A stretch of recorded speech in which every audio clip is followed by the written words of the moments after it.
Hello and welcome back to Tabletop Nights. I'm Greg and I'm joined by the gorgeous Joshua. Hello. And the effervescent Claire. Hello. And today we are doing our very first top 10. Cheer. Top 10 what? Cheer? Of top 10 whatevers of 2022. Most of mine are board games.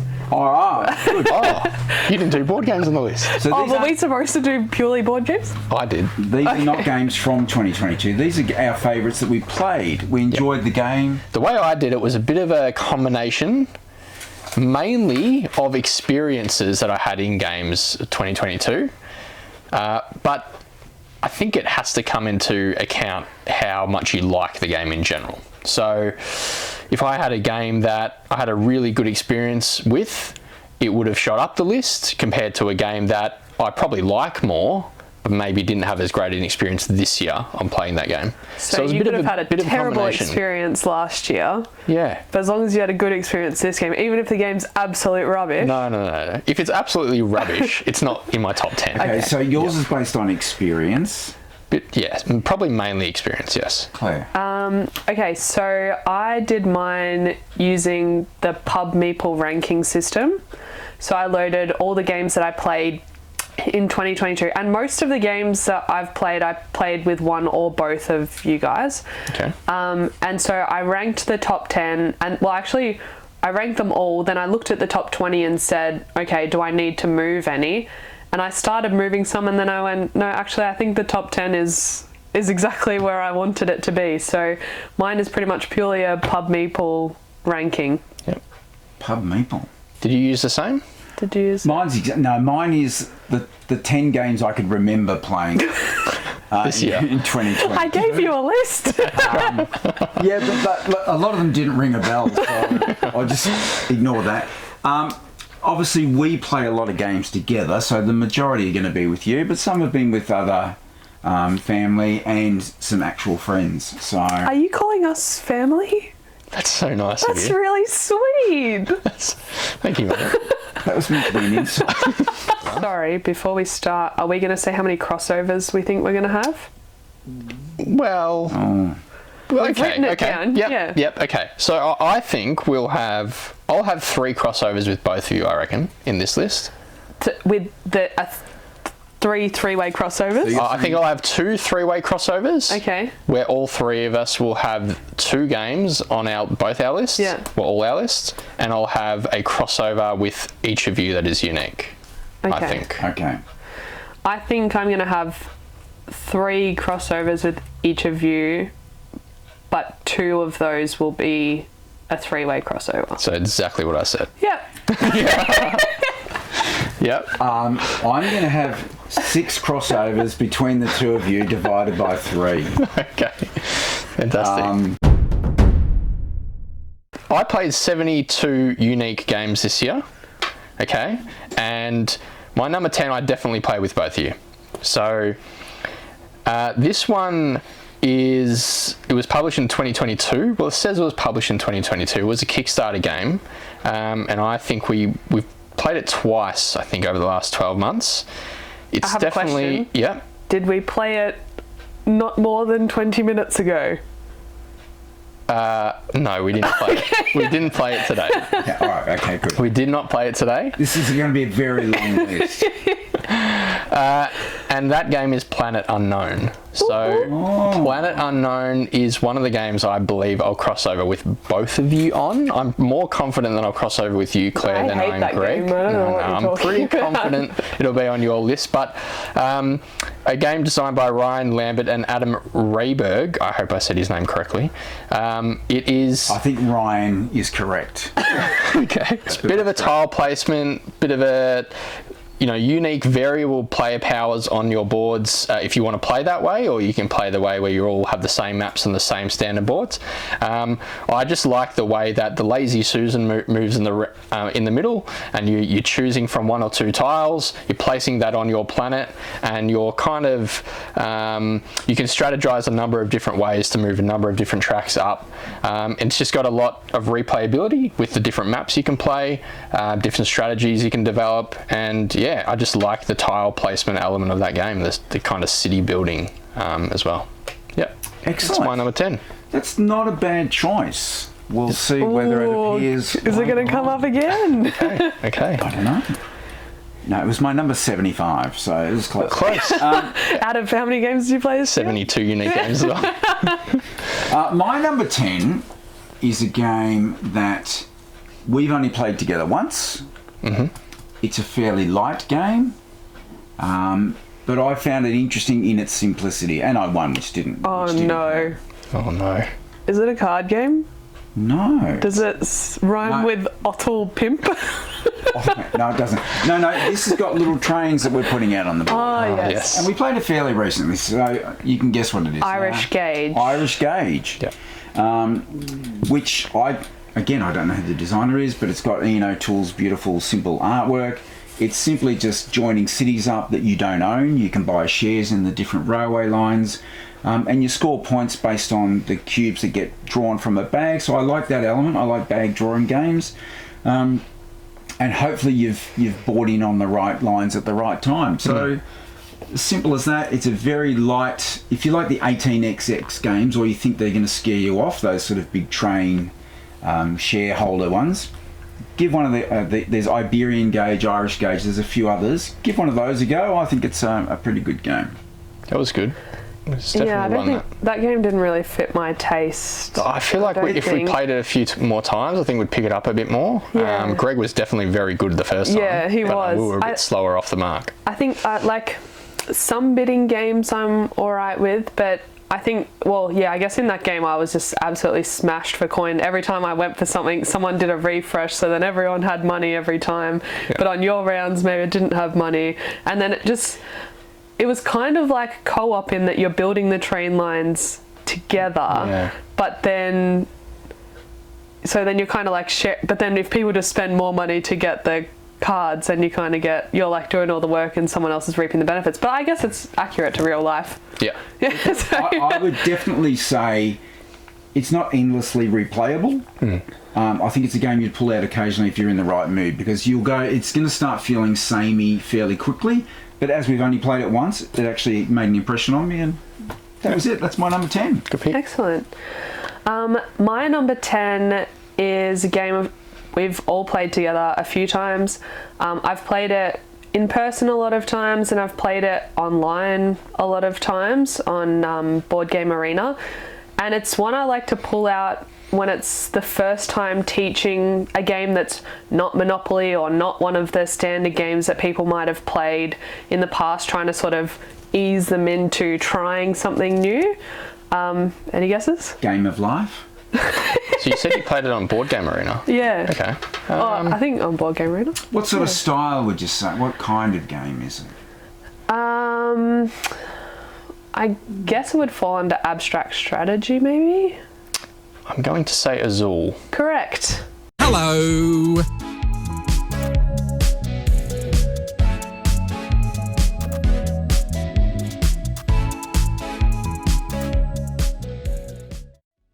Nice. Yeah, so Azul is my number 10.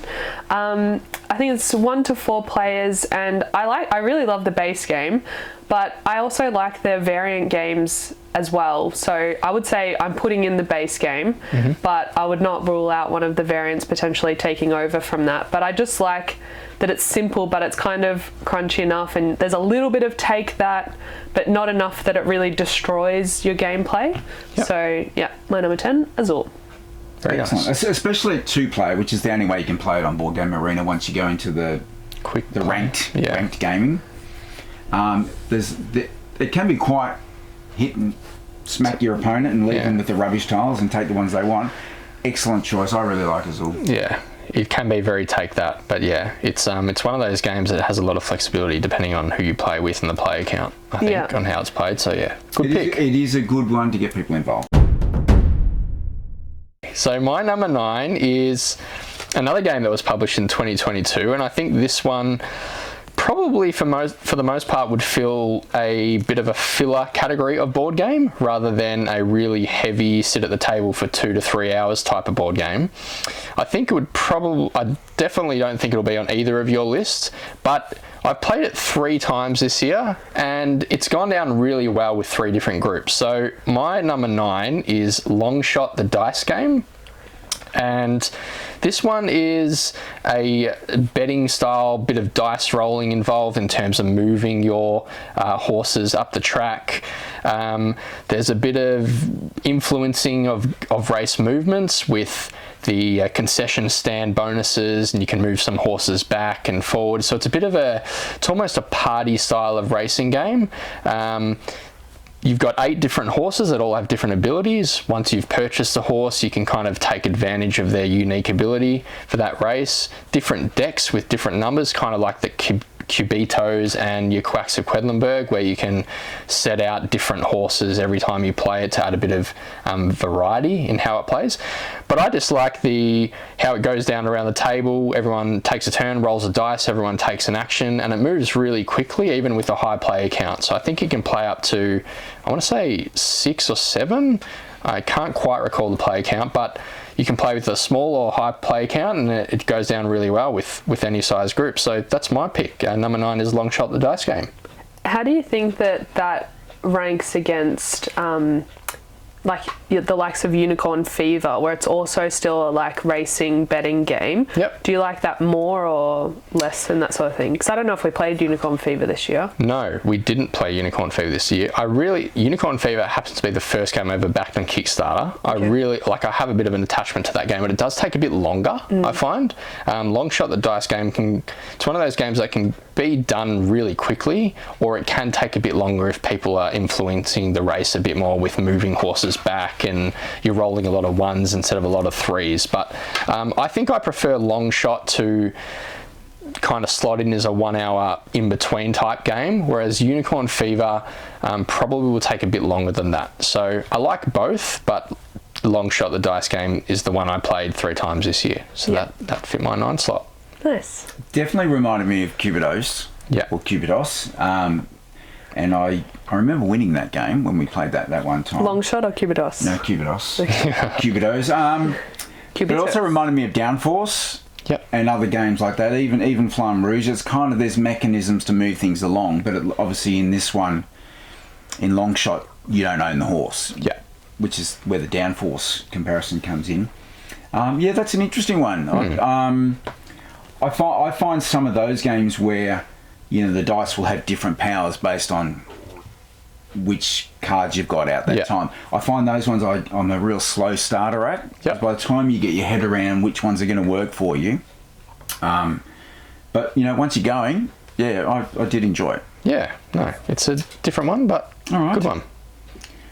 My number 9 is a simple card game for 2 to 10 players. It's a Wolfgang Kramer game. I know this one well because I own about 5 copies of it. Because every time I travel somewhere and I go, oh damn, I forgot to take that game. It's very simple. It's great to introduce people into card games that other than just sort of solitaire or hearts and things like that. It's all about avoiding bullheads. Mm-hmm. I run a board game night at a local venue.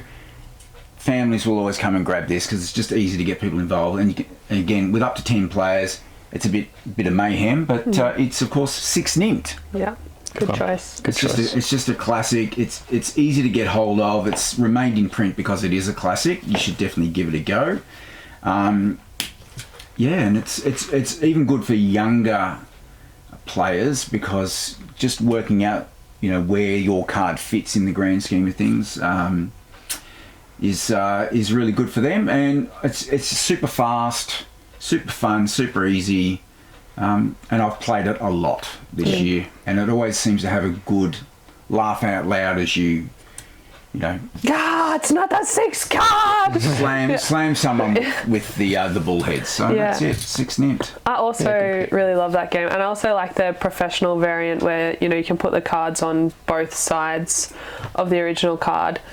I think the only drawback with that game is some people it just does not click. Yeah. So like I think most people sort of get it, but there's just something about it. There's just like sometimes it can be a bit confusing, which might get really frustrating for a person in their first term. But I think 90% of people are good and enjoy it, and it is like a good light starter or get you in the mood kind of game. It's harder to play against people who don't know what they're doing and they randomly put cards out, because you're trying to second guess what they're going to do. So when they throw a random one in there, it can be hard to beat them. Yeah. Anyway, Six Nimmt is my number 9. My number 9 is a game that we have all played together a lot. I think we've played it together. We might have only played it together online this year, but we have played it a lot throughout our time of knowing each other.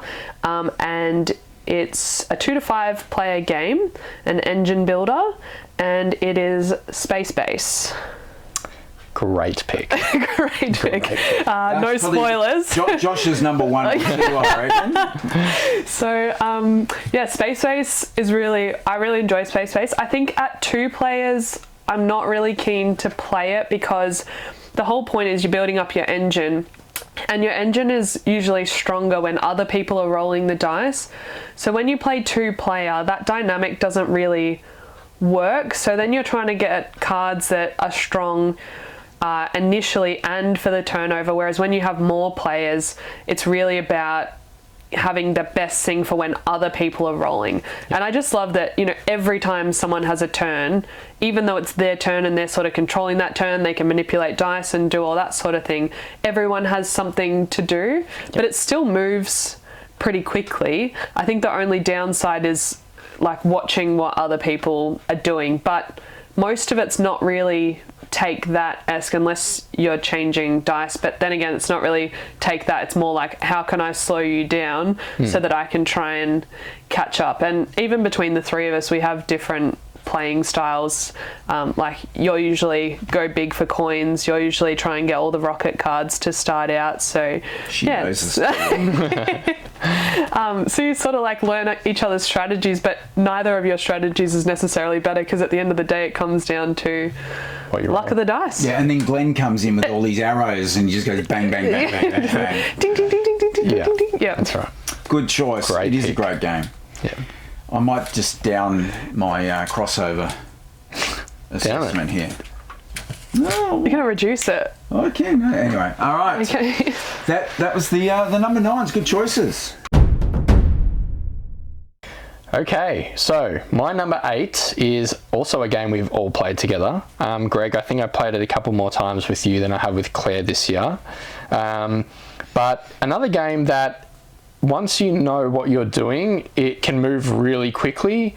It plays over 4 rounds, but each of those 4 rounds, as I said, can flow really quickly, and it only really slows down kind of towards the end when your tableau is built up and you're really going through the possible options of how to maximize the amount of money you can gain from your tableau. So my number 8 is Furnace, and Furnace was published in 2020, so it's a few years old now. We've only played it for the first time, I think, this year, and we played it 2 player a few times. We've obviously played it 3 player. I definitely preferred it at 3, but I do think the 2 player variant,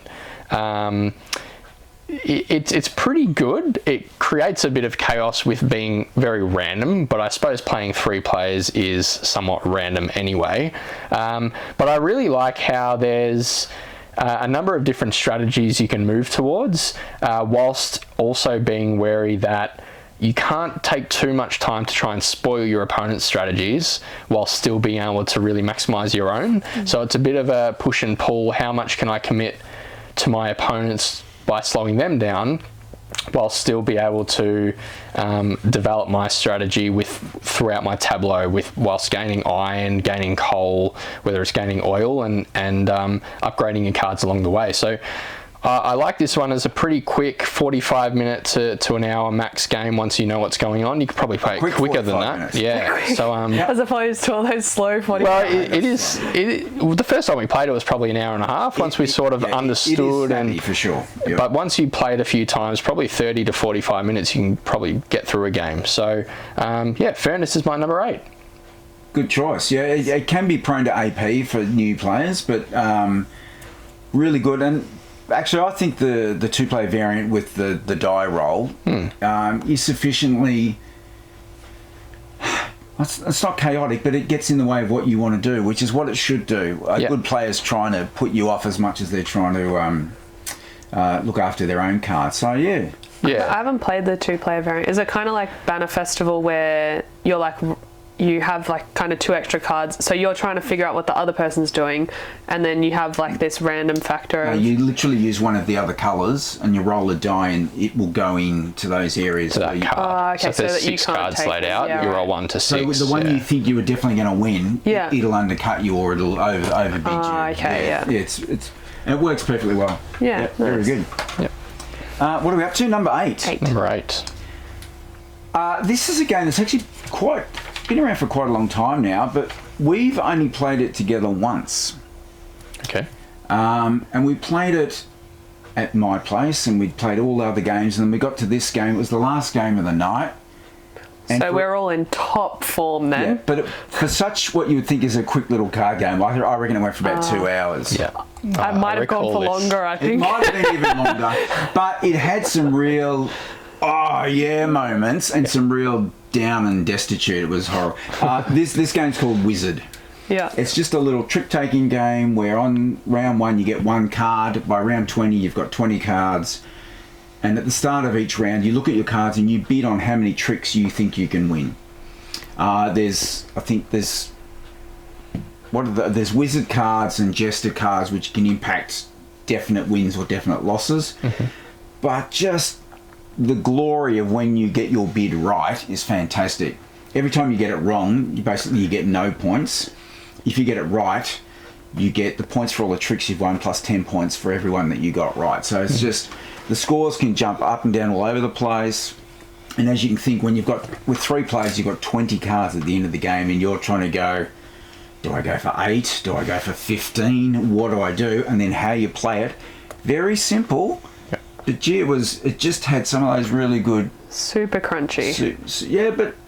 To me, the moments of despair and trying to stuff someone else up while not trying to stuff yourself up, it was just awesome. I really enjoyed it. I don't think it's a game that you could play like multiple days in a row, just because the highs and the lows are so high. But because we were there, and I'm pretty sure we played it for about 3 hours. It's probably close to it. And just I think we were in that sort of delirious state when you've been playing games for like probably 10 hours prior to that. And I do remember that being a fun time, lots of laughs and some people very close to tears. But the fact that it's so simple and yet so hard to pull off. Yeah. Fantastic. What a great design. Yeah. It really is about that bidding on how many you think you'll win. Just looking at your hand and going, okay, I've got some really high numbers here, some really low numbers. I've got a few jesters. Like, what am I going for? And when you've really banked on winning one of those high cards and you don't, you're like, okay, we might be in a bit of trouble here. But we had a lot of fun with that. Yeah. I think the fun thing about it is that, you get to a point where you're like, okay, so do I try and go for the number of tricks that I said that I'm win, or do I want you not to get yours? Because sometimes you have to sacrifice winning it yourself in order to stuff someone else up, because if they win, they're going to get so far ahead that they'll be unreachable. So it's a good strategic sort of game. It was a surprise one for me, definitely this year. Yeah. We're up to number 8. Number 8. So my number 8 came out in 1977. It is a 2-player game. Josh and I have played it together once. Greg and I have played it together probably about 6 times this year, I reckon. Is that it over there? No? I'm not sure where you're pointing. Okay, right, that's okay. No. It predates, this will give it away, it predates whiteboard markers. I thought it might be. It is Black Box. Yeah. So It's probably the first deduction game that I can Mastermind, think of. yeah. That and this one. And Black Yeah. Black Box. Yeah. So it's really fun. You essentially set a secret location, almost like battleships, where you've set up a secret location of 4 marbles on the board. And you write that with a crayon on a little board, which would be these days a whiteboard marker. And the other player guesses it's in a grid with numbers, and they'll guess a number, and you essentially put down little cones to say whether they missed the I'm just going to say battleship reference. for the sake of it. So they've either completely missed it, or it's bounced off, ricocheted, or it's come straight back on itself, and that gives them information to try and figure out where they are. And it's just about trying to figure out the location of where all those marbles are without guessing too many, because you get those subtracted from your score. I don't know if you have any comments. I knew you liked this game. Yeah. I'm very surprised it's in your top 10. But that's good. That Yeah. obviously hit a nerve with you. That's fantastic. Yeah, my mind just did not get it. You were so good at this, and I'm like, I'm trying to like work it out, and I'm like, okay, well that goes there, but then, and you were like trying to help me. You're like, okay, so you probably want to put your other piece here.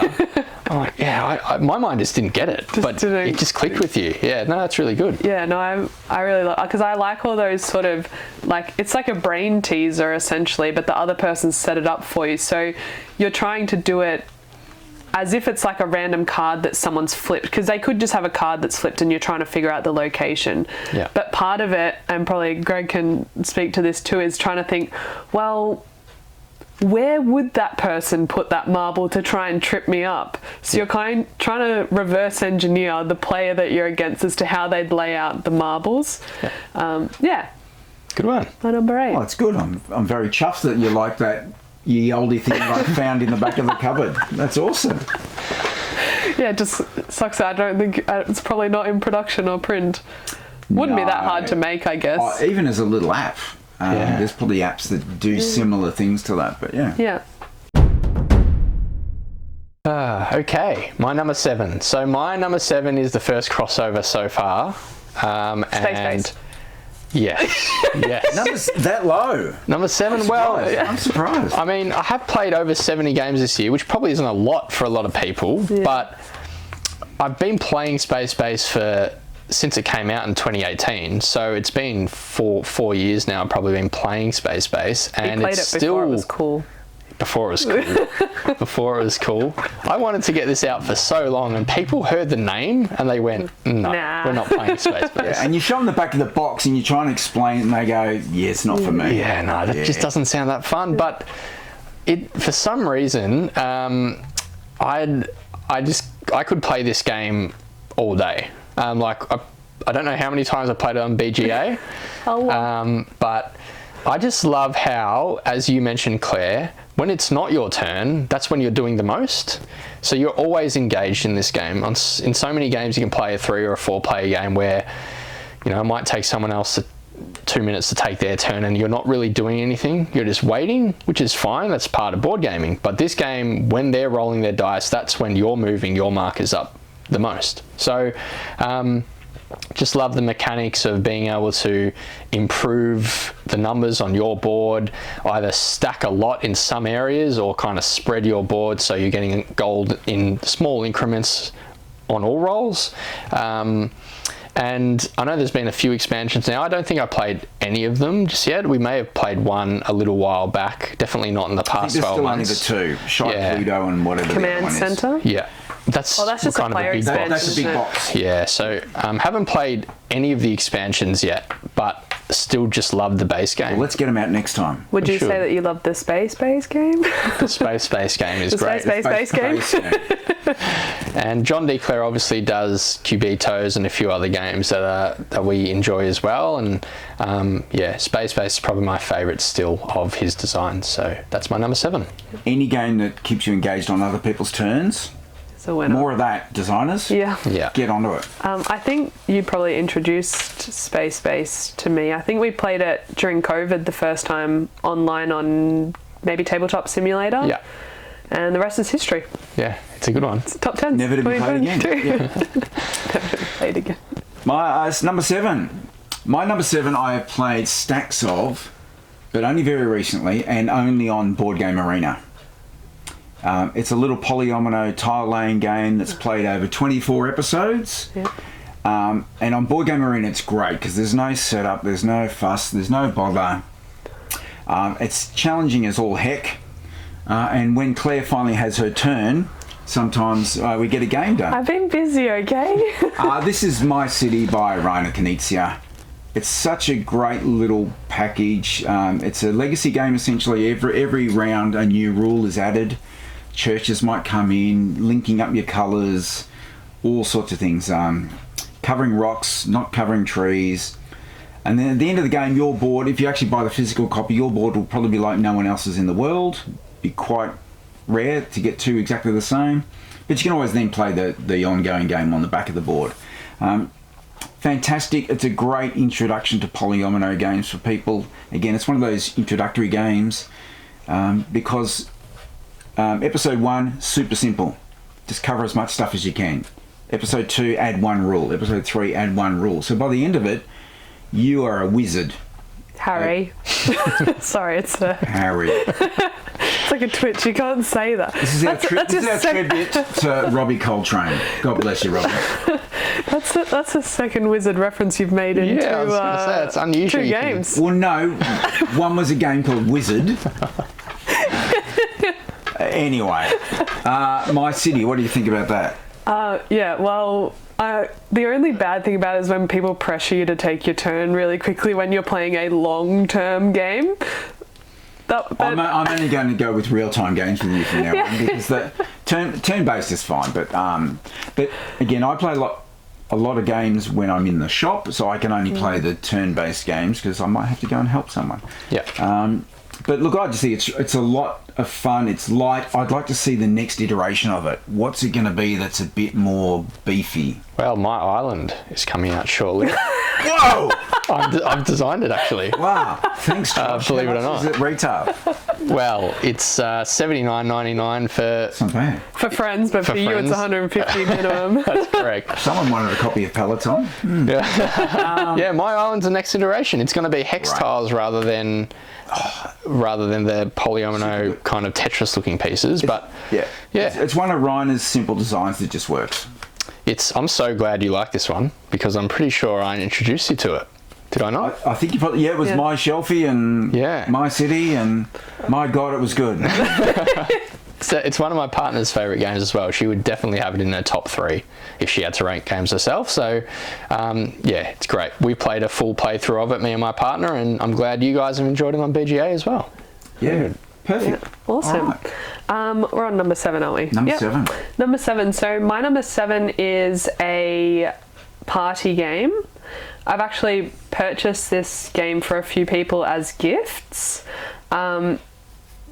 Oh no, it's not. It's not Wavelength. Oh, wow, I thought it was going to be No, Wavelength. it was not Wavelength. Okay. I was trying to figure out what Is- this is was. Wavelength- Do you want that on your Yeah. list? He was waving. This is wavelengthing at me. Okay, right. I know what it is. 3, 2, 1. Horse Schlong? No. It's not that one either. You have to go to one of our old Okay, videos right, to okay. find that reference. I'm pretty sure I nearly passed away. I was laughing so hard. That's great. All right, so it's not that one. Not that All right, game. I'll It's shut up not now. medium either. It is So Clover. Ah, Yeah. yes. Very So have played that with quite a few different groups, quite a few different age groups as well. I think we've even played it this year once. Yeah, we have. Yeah. I think we probably played it initially together, and then someone did some house sitting, so I bought it for them. Bought one for my parents. So like everywhere I go, don't even have to bring it. Spreading like clover. Yeah, it is. I really like it because, well, I don't think I've ever actually scored in it because it's not really the point of the game. I feel like scoring is absolutely kind is. of, but it's co-op essentially. Definitely Actually, I think we scored when we played at your Yeah, house with your scored friends. incorrectly. Yeah. So you essentially have a clover, you get 4 random cards put on it, and you have to try and come up with something that will make people be able to guess which cards and the orientation of those cards on your board. It'll make more sense when Greg puts a picture up on the screen. So you try and think what makes sense to you, and then you take them all off and you shuffle them all up, and then people look at it, and then you sit there intensely frustrated for about 3 minutes while everyone goes on complete different tangents than what you were thinking about, trying to rotate them around, and you're going, it's so obvious what the clue is, and then sometimes you've missed something, or sometimes a random card that comes out is different, but I kind of like also the sitting there just going, what have I done? What are these people thinking? And why am I friends with them if this is how they think that I think? Yeah. The good thing about So Clover is everyone's writing their clues at the same time. So again, apart from the guessing section, everyone's playing at the same time. There's no idleness sitting around, and then you're all having a blast trying to put these things back on. And how often people second guess themselves. They'll get it exactly right, and then they'll go, oh, but dog might not be 4 legs. You know. And then you have to try not to show your face so that you're not giving away clues. But one thing that I have noticed is sometimes, because it's 3 to 6 players, sometimes we hang out with more people than that, and there's more people around, but you can have, even if you have more players guessing, it's not really a big deal. So you might choose 6 people to write it. Sometimes people are tired and they don't want to do that part, but they're really keen to get in on the actually guessing the orientation and everything. So I think the player count's not really set in stone for me. Or if you have someone that just gets really stressed out trying to join the 2 clues and come up with something, it doesn't really matter because they can just participate in the guessing, unless you're really serious like Greg and you need to score everything, in which case disregard everything that I just said. If you like code names, you'll love this. Very good pick. All right, number 6. So we're up to number 6 already, and it's only been an hour and a half. So number 6 is a game that has shot to the top 10 of BGG rankings within 2 years of being released. It's a game that I'd be shocked if it wasn't on your list, Greg. Oh. Prepare to be shocked, because I feel like I know what it is. Because what I think about and what you think about, just... I would be shocked if it wasn't on your list, Greg. And that game is... Dwellings of Eldervale? No, it's not. Is it not? It's Ark Nova. So Ark Nova is... Yes. How do you spell that? ARCH? Yep, is it Arch Nova? Yep. Okay. All right. Ark Nova. Yeah. So basically, there's quite a bit going on in this game, and it can take quite a while. But in a nutshell, you're essentially building your own zoo on your own unique board. So there's a number of different variations with the boards, which is great as well, adds a lot of variety, but there's a stack of different animal cards, sponsor cards that you're basically playing to either place animals in your zoo, play different sponsors, but the best part about this game is the way in which you take your actions. So it's that kind of 5 cards of actions that you want to be playing when they're at the top end of the scale, so you're using that action when it's the most powerful, and then when you do use that action you drop it back to basically the first position and slide everything up. So you're building different enclosures in your zoo, you're playing different animals, you're gaining sponsors which allow you to either, you know, gain money or maybe victory points at the end of the game. There's a conservation element where you may be releasing animals back into the wild to gain conservation points and move up that scale. So it's got a bit of a unique scoring system as well, with the appeal track and the conservation track having to cross over before it triggers the game end. But plenty going on in this game. Probably haven't even scratched the surface with this game. I don't think you like it as much as I think me and Greg do, but yeah, I just like how every time you play it can be a bit different. I think the downfall of it is because there's so many cards in the deck, sometimes you can kind of develop a strategy that relies on certain types of animals to come out of the deck, and you might just not see many of them.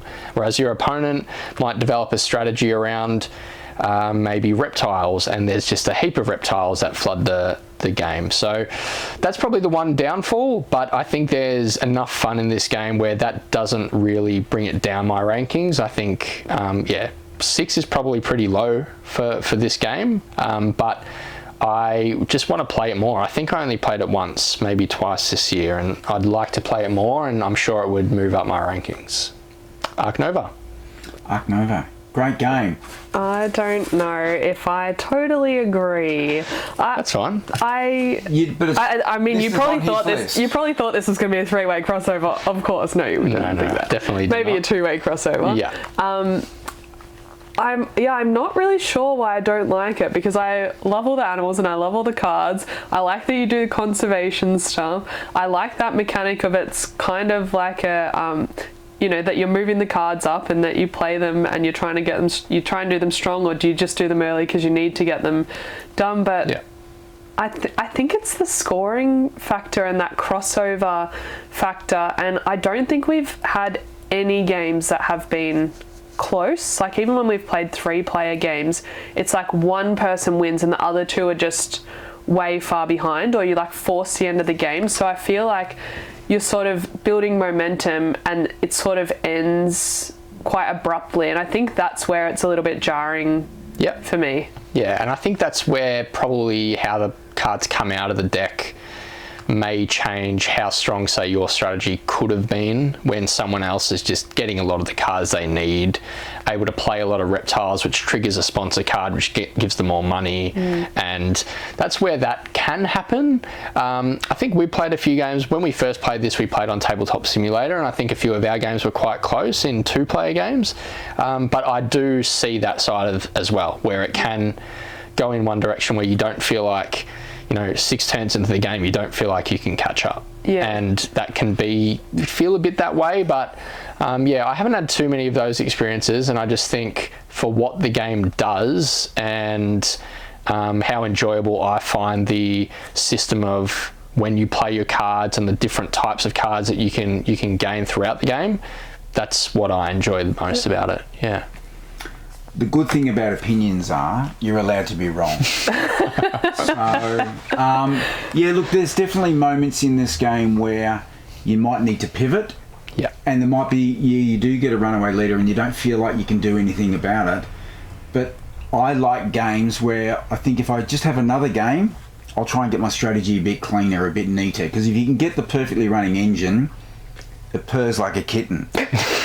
Or a leopard, or an ocelot, or a puma, or a cougar. Well played. And all the other cats in there. I really like the fact that you can see who's leading. I like games like that. I prefer that to hidden sort of... Yeah. I don't know who... But some people hate those games as well. Yeah. But you don't really have enough time to stuff up your opponents too much. You've really got to focus on your own thing and then tweak it as you go. Yeah. And that's what I love about it. I'm happy to play this one anytime, even if it's 2 players. Definitely 2 players is preferable. Claire, she's had a nasty taste in her mouth. It's just, No, I think I've played it 2 or 3 times, and I just haven't really had a really enjoyable experience on any of them. And sometimes that can be, like Josh says, things didn't just click at that time, and you feel like you're a bit helpless. But I think it's just one of those games that I will just play over and over again and try and get better at it. Yeah. I've played it solo quite a number of times as well, and it's tough to beat. Yeah. For sure. So anyway, Your black box is my Ark Nova. let's compare them. All right. Coincidentally, my number 6... Are we up to 6? Yeah. Yeah. It's actually a game you guys I don't think have played. I've only played it on my own. Okay. I don't normally like story games. I used to kind of like them, but this is one that I've moved away from story games and long campaigns, and it just doesn't fill me with the joy that I want to sit there and do it. This one is app driven. It's got fantastic acting in it. It's a big box Kickstarter game set in space. And that is ISS Vanguard. It's an immaculate system. It's so well presented. It's got binders of stuff. You've got all these phases you do on the ship as you prepare your away team before you even go down to the planets. You've got different missions you have to do. And again, it's one of those books, and it's not really a map. It's literally location spots. Yep. So some people might go, that's not that exciting. And then you've got to try and complete all the different areas, but you can build stations. You'll end up coming across monsters. You can do upgrades and all sorts of things. And I just found the presentation of it and the app, when I used it on my phone, I actually Bluetoothed it to some big ass speakers. Yeah. Because the atmosphere of the game is just superb. What's an Love it. arse speaker? A bit. Big ass-shaped speakers that he has in the I'm other sure room. one of you two did a bit of a toot on an ass speaker earlier in the evening. But anyway, so I don't think you've played it. No, I didn't know you'd played it, to be honest. Oh well, there Yeah. you go. Thanks for the invite. Yeah. I Wow. wanted to try and learn it myself first because it's a game you can absolutely just play solo because you always go with 4 team members. Yeah. But as an shared experience, it's a bit like Darkest Dungeon. I've got that now, and I think we might even do a series on Darkest Dungeon because it's one of those ones where, again, you could play solo. Yeah. Frostpunk is another one I've received recently. Yep. But anyway, ISS Vanguard, you can't talk about it because you haven't played Well, I it. was just going to ask, if you're playing 4 characters, do you find that it's like really heavy admin? No. Okay, cool. So my That's a good answer. There you go. so mine No, are, because you've actually got, you do have a player board and you have cards and you upgrade the cards so they can rank up. Mm-hmm. But it's not like, even like Zombicide where you've got a few different cards here and there. It's kind of, this is what they do and this is what their specialities are. But they all have their own dice. So the dice can be used to get you out of sticky situations or they can be used for different things. So, but to me, you might think it's admin, but it's a real puzzle. So it's more of a puzzle feel when you're doing that and you go, if I use this guy first and I use that die to do that, then I can try and do this. So it doesn't have that feel like I'm just moving pegs around for the sake of it. yeah, I find sometimes when you're using so many characters, you got to go, oh, okay, did I already move that one before I moved that one? And then if you make an error, to undo what you've done can Yeah. be heavy. Well, it's more that as you do things, you're using these dice up, Yeah, so you can okay. actually So you can it. see what's you can done. see Yeah. what's happened. Yeah. Okay, cool. Is it a big legacy type commitment? Like, Yeah, is it is is. it one where if you packed it away, it'd take a while to pull back out and kind of relearn what you're doing? Or is it one that is pretty quick to pick up? It's pretty quick to pick up because of the binder system. You literally go prepare these cards for mission 1, Yeah. and then go ahead and off you. Right, and then depending on the result, you might upgrade some of your cards. You might add new cards in as you make discoveries on the planets. You add them in, and then generally, look, I haven't got to a point yet where you all die and you've lost. It might be, if you've lost one of the team members, they go here in this section here, but then there's other people that can come in, but they're not as upgraded at the time. So you Right. can sort of continue your way through. Cool. But there's heaps of things I haven't discovered yet. So there's secret elements and things like that. So I'll let you know. Or you Awesome. can join in. Love that. Good Claire tip. can't because she doesn't like Ark Nova. Intriguing. Okay. Number 6? Yeah, so my number 6 is a game that we've all played together. I think I've probably played it with each of you individually as well. Can we just point out we do have other friends? We do. I don't. I don't. Do you have other friends? No. I feel deeply offended. Wow. Sorry. Well, No, we were family. That's what he said earlier. Yeah. I yes. said you're like a family. Of someone else's family though that you like just Gibbons. tolerate occasionally. Of Gibbons. Sorry. Number 6. That was rude. Sorry. So my number 6 is Welcome to the Moon. Very good. Yeah. So Get that 6 crossovers. That's cool. yeah, that's good. So I think Welcome to I've played more this year, but online because it's on BGA, Board Game Arena. But I just really like it because there's so many different maps that you can play. The barrier to entry is pretty low. Like it's pretty straightforward for anyone new coming in. You flip a card. You look at the number, you look at the symbol, you do a combination of those things on your board, and they get, I don't know if they actually get progressively harder, but after you get out of the first one, they all play differently. And yeah, you can play it one player. It's pretty good. It's more fun with other people as well, because sometimes it's then a race to get to do certain things first. But I think you get so much in that box for how much it's not a huge cost to buy it, but you get so many, whereas the other Welcome Twos, I think you only really get the one map. And yeah, I don't, there's quite a few, I think, flip and write or roll and writes or verb and verb games that I like, but I think that probably tops them out because it's good and it's nice to look at. And yeah, Space themed, is that good or bad, or does it not matter in this game? I don't, apart from the first one being a rocket, I don't think the space theme really comes into it, because one of it's more like mining. I mean, the other one's kind of into space, but I would say the space is like, the moon is like a loose connector, or it's just a theme for the backgrounds and stuff. I don't think it really impacts, apart from, you're trying to gain rockets or something to progress your score, but it could really be anything. It could be Ark Nova themed. Well, you wouldn't play it then. I like all the animals in Ark Nova. It's just the rest of it. Rightio. No, good pick. Fair choice. It's the best value you'll get in a box. Honestly, it's in a Welcome To box at least. but in most of them, and it's endlessly replayable, because the way the card combinations come out, it's going to feel similar, but the challenges will be different every time you play it. Yeah. Good choice. Very good choice. Thank you.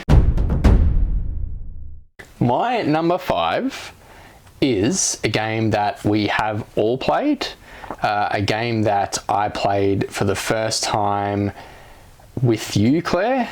We both played it for the first time together, and we're actually taught this game at PAX, and we were taught by one of the Board Game Barbecue crew, which is a great podcast and channel themselves, and this is Cascadia. So Cascadia is another game in the series of Calico, Cascadia, and now Verdant.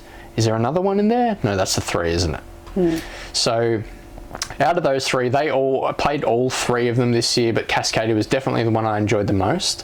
It was definitely the theme that I thought I enjoyed the most as well, with the animals and the hex tiles of different terrains. And I think it's very easy to get new players into this game as well. It's basically, you're only worried about your different terrain tiles, and you're only worried about the different animal tokens that can be played onto those different terrain tiles. Obviously, tile laying, again, variants of different cards. So the Fox card, for example, it has an A, B, a C, and a D that you can vary every time you play, so that the effect of the Fox is slightly different. Creates variation in each game as well, so replayable. A game that you can play that I don't feel takes too long, even if you play kind of that 4 players in comparison to the 2 players. And yeah, Randy Flynn designed, published by Flat Out Games, and I think it is just one that, as soon as we played it, I thought, this is great, and my partner will definitely love this, which she does. I played it with her, I think, 3 or 4 times this year, and she loves it as well. So I think it's simple barrier of entry, but a lot of strategy still in your decisions. Where you place the terrain tiles in your little grid that you're building is important to the overall scoring.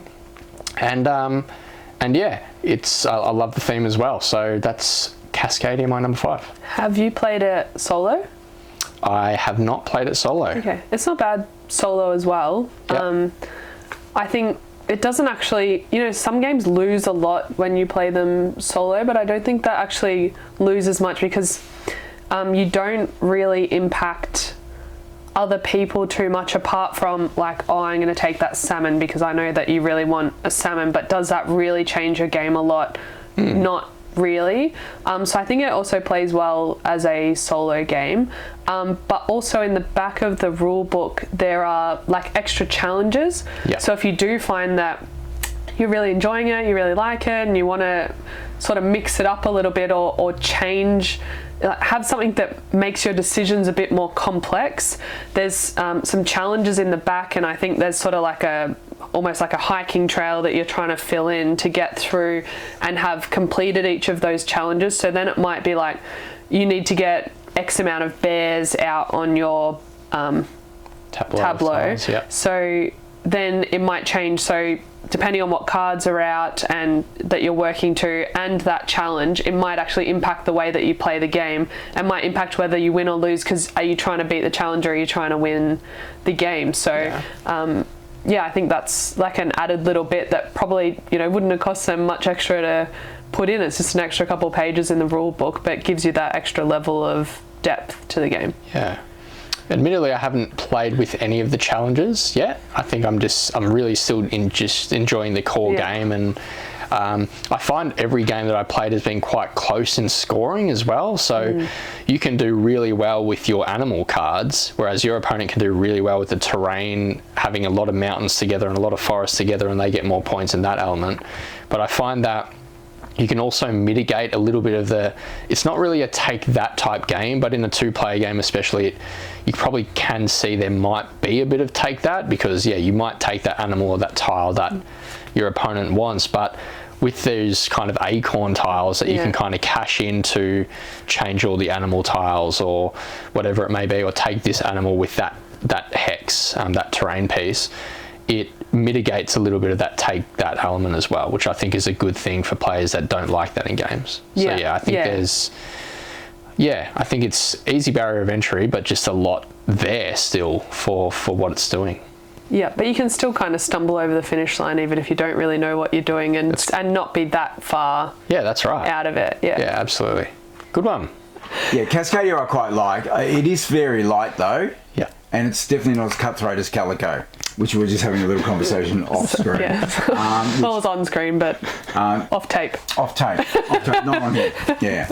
And I think I probably like Verdant a little bit more because there's just a tiny bit more to the game. Very similar in feel. But either would be good for even entry-level players for sure. Yeah. So you would say Verdant, Cascadia, Calico? Verdant, Cascadia, anything else. Literally any other game. Not a fan of Calico, but that's okay, and a lot of people aren't because of the restrictive nature. What would be your ranking of the three? Well, I can tell you, actually. My ranking of the three is Cascadia, Verdant, Calico.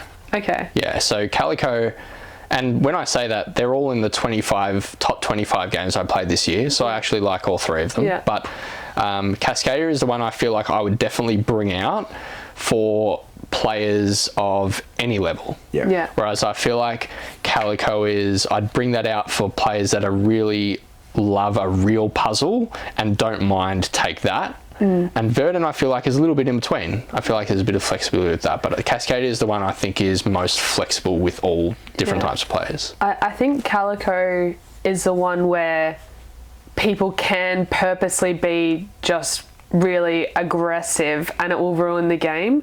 So you sort of need to pick your audience, I think, for that one. Yeah. But I'd say for me it would be Cascadia, Calico, Verdant. Yeah. So interesting, like we all have a different ranking of the three. You're allowed to be wrong. But it's funny, I love the cutthroat nature of Azul at 2-player. Yeah. But in Calico, it's just like, it's hurts super frustrating, but because you go, well, I can't actually complete that section anymore. Yeah. Whereas Azul, you've always got options. Yeah. All right. Agreed. Good choice. Thank you. We're up to number 5. Yeah. This is the crossover that we're all waiting for you and I, Josh. And Claire, you can leave the room. Ark Nova. Can't talk about this one again. She calls it Fark No. Excuse me. I have not said that on camera. You just say fuck no. But I do say not. I do say that. Yeah, Ark No, everything Josh said. Look, there's also a third track, which is sort of, I think it's like the education track almost, where you can upgrade various bits and pieces. I love the player boards. I think they're really good. But the actual sections on the side where you go, okay, I need more people to be able to go and do those challenges over there. Okay, well, those 2 extra little victory points will be helpful, progress me along the appeal track. Yeah.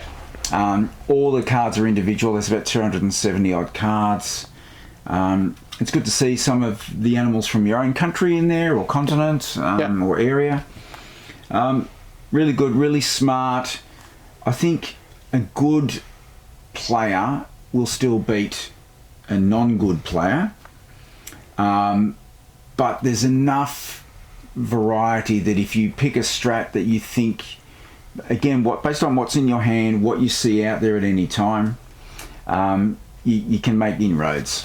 Yeah. So I won't go into it any more than that, but Ark Nova's my number 5. Good. Great pick, Greg. Thanks, Josh. No worries. Do you want to go to your number 4 now?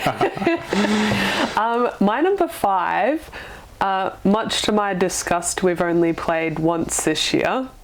I did really want to play it the other day, but we weren't allowed to play any games that I wanted. This is the one we played an hour and a half ago. No, it's not. Oh, wow. Yes.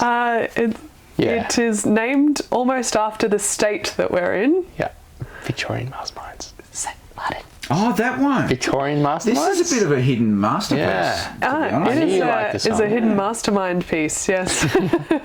Well, Josh has got to go soon, so if you hurry up, we can might be able to play. Yeah. I really like the table presence of it. I like that you all have your own asymmetric boards, but essentially they do kind of the same thing. You have sort of like, I think it's 5 different tokens that you're putting down on the board, but you put them face down, and you could be potentially negating the turn of the person who puts theirs on top of yours. And so there's 5 different stations that you can go to. Once your station has 3 cogs, I guess, stacked on top of it. Depends on the player count. Yeah. But, yep. Depends on the play count, Yep. yeah. Once it has X number of cogs stacked on top of it, that one activates, and you flip them all and you start with whoever's piece was down first. So your piece could have been sitting there for ages waiting for someone to complete that stack. And then you get to take the action according to the type of piece that you laid down. And yeah, I really liked the whole the puzzle and the trying to guess what other people are putting out and trying to make those decisions, and then sometimes just having to put a piece to complete the number of cogs just to get your first piece back, rather than like everyone else was trying to get all the other ones. So I really enjoyed that one. Yeah, it's got sort of a couple of elements. You've got your own, everyone's got their own sort of ship. Like think Wild Wild West. You've got a ship or a mechanical device that you're trying to complete. But it's definitely made by the miniatures, the building miniatures, and these cogs, because literally it could be a small cardboard box just full of cardboard bits, the exact same game, but it definitely wouldn't have that presence you're talking about, because it looks grand and it looks epic and it looks Victorian machines. It definitely makes the most of it. Yeah, and the theme's really cool too. And as you said, the buildings are beautiful, and yeah, it just does. I think it's one of those games that, as I said, with table presence, but you'd walk past and be like, what are those people doing over there? And yeah, wanting to get involved. And super easy to play. Yeah. Very good pick. The cogs. The cogs are so tactile. Yeah. You just love playing with those and cogs. then, the sound good. Yeah, everything's good. Yeah, that was a top 20 for me this year as well. Yeah, it was very enjoyable that one time we played it. Yeah, we'll play it again at some time. Maybe just when you Next guys year. want to play it. Next year. Well, when you leave, Claire and I can play a 2-player game. So we'll do it. That's it. Number 5? That was your number 5. Awesome. Good pick. Okay, so number 4. My number 4 is a game that we've all played. I don't think I'll cross over with either of you on this, because I think I liked it a lot more than both of you did. And I feel like this is a bit of an exception to my rule, where I only played this game once this year and it's the first time I've ever played it, but the potential I think this game has, and how much I'm going to enjoy playing this over the years, is huge. And that, I think, is why I enjoyed it so much, and it was 4 on my list this year. Did you back it on Kickstarter recently? I didn't back it on Kickstarter, but yes, I did. I think The I backed reprint? We're talking about this one. Yes. Yes, I'm it back is to up. reprint. I'm Yeah. back to reprint. You're right. Yeah, I just received it recently, but we played your copy. Yeah, I was going Greg. to say he could have bought mine, but that's all right. We played your copy, and that is Mind Management. So Mind Management is a hidden movement game where one person is basically playing a role where they are moving around a board secretly, whilst the other players are essentially just trying to find where they are and catch them before they can complete their essentially their 3 landmark cards that they're trying to visit throughout this board. So it's very straightforward in the way that you're essentially just moving. If you're the hidden movement player, you're moving one space here, and then your opponents are taking action to try and move their little, what are they called? It's kind of like an investigator, but you're moving Agents, them. I think Yeah, it is. the agent. Yeah. So you're moving your agent around the board and saying, you know, have you visited, when was the last time you visited palm trees, for example? And the hidden movement player needs to write on a little kind of brain piece, which you write with a whiteboard marker, and give them a little bit of information. And with that information, they can kind of piece together where that hidden movement player may have been, where they might be now. And I just love how simple that is, but just how kind of like taxing it is at the same time on, like, if you're the hidden movement player, where do I go next to try and throw them off a scent, but also trying to move towards your landmarks in a certain amount of time? And if you're the other player, how can I kind of lock that player in, or how close am I to actually finding that exact spot? And I think it's satisfying for the player on the other team when they do think, okay, I think I've got them, after like an hour of thinking about it and trying to work it out.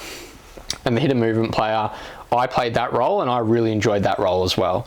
I haven't actually played the other side, but again, the amount I enjoyed playing the hidden movement player, I just think the production as well as the game itself is one that's going to be in my collection for a long time, I think. Yeah, that's Mind Management. I think the like the board's pretty busy. I think it's a bit overwhelming when you first sort of looking at it, but I mean they need it because you're trying to be close to different symbols and that sort of thing. I think after that, because you obviously played, as you said, the hidden movement part, and Yep. Greg and I played the investigators. But I think what the conclusion we sort of came to was it necessary to have like more than 2 players Yep. playing the game total?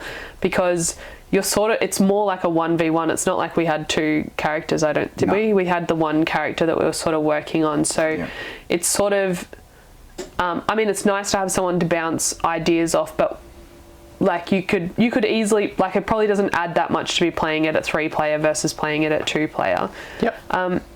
How do you think it ranks against games like Scotland Yard, like other hidden movement games? Like, how do you think it differentiates in that to bring it into your top 10? Well, I feel like I like games like Scotland Yard, but I feel like this, especially with the potential of like all the little additional kind of components that they add if someone loses, they give them like a little pack that they can then improve their chances of winning next time. And there's a few different abilities and skills that you can use to kind of throw off the scent if you're the hidden movement player, or if you're way off as the investigator team, you can maybe use an ability to get a bit more information. And I just feel like you're always one turn away from almost landing on exactly what you need. Whereas in some of these other games, I feel like it's a bit more drawn out and might take a little bit longer to get the information you need. I do acknowledge how busy the board is and how many different elements are going on. It is based off a comic, which the artist of the board game is the same artist And of it's the pretty comic. wacky art. And it is Yeah. very wacky art. But yeah, I'm not sure. I definitely think this is my favourite hidden movement game so far. Do acknowledge how busy it is. I do agree that you don't need to have more than 2 players, but I also like the fact that if I can imagine playing this with my partner and we're the investigators, I think she would really enjoy being able to bounce ideas off someone else. Whereas I don't know if that's as relevant in some other games, or maybe some games where each person controls like a single investigator and moves them around the board. It's maybe a bit more relevant. In this one, I still think there's enough there to be able to both discuss where you think they may have gone. Because I think there was a few times when we played in our game where you thought maybe I've gone in one direction and Greg's like, no, but he could have gone here, and vice versa. And it was also good for me sitting on the other side hearing that, because like in one part I'm like, oh, please just listen to Claire or just listen to Greg. And that was also fun as well. So then, yeah, I acknowledge both those things. I just think so far it's my favourite hidden movement game for what it provides. I mean, I'd like to play it the other way around, and then you can sort of see from the other side, because I think probably for you, if for you we were always one step behind, it would have been like a little bit stressful and a little bit kind of exciting for you. Whereas because we had no idea how far behind we were, I think at some points we just felt like we were walking around in circles. Well, I did all, that same thing. Do you go this way? Do you go that way? Well, we have this information, and it's sort of like you think about the same information over and over and over again, and it's like if you write your name and you write your name 7 times in a row, and then you're like, is that how I spell my name?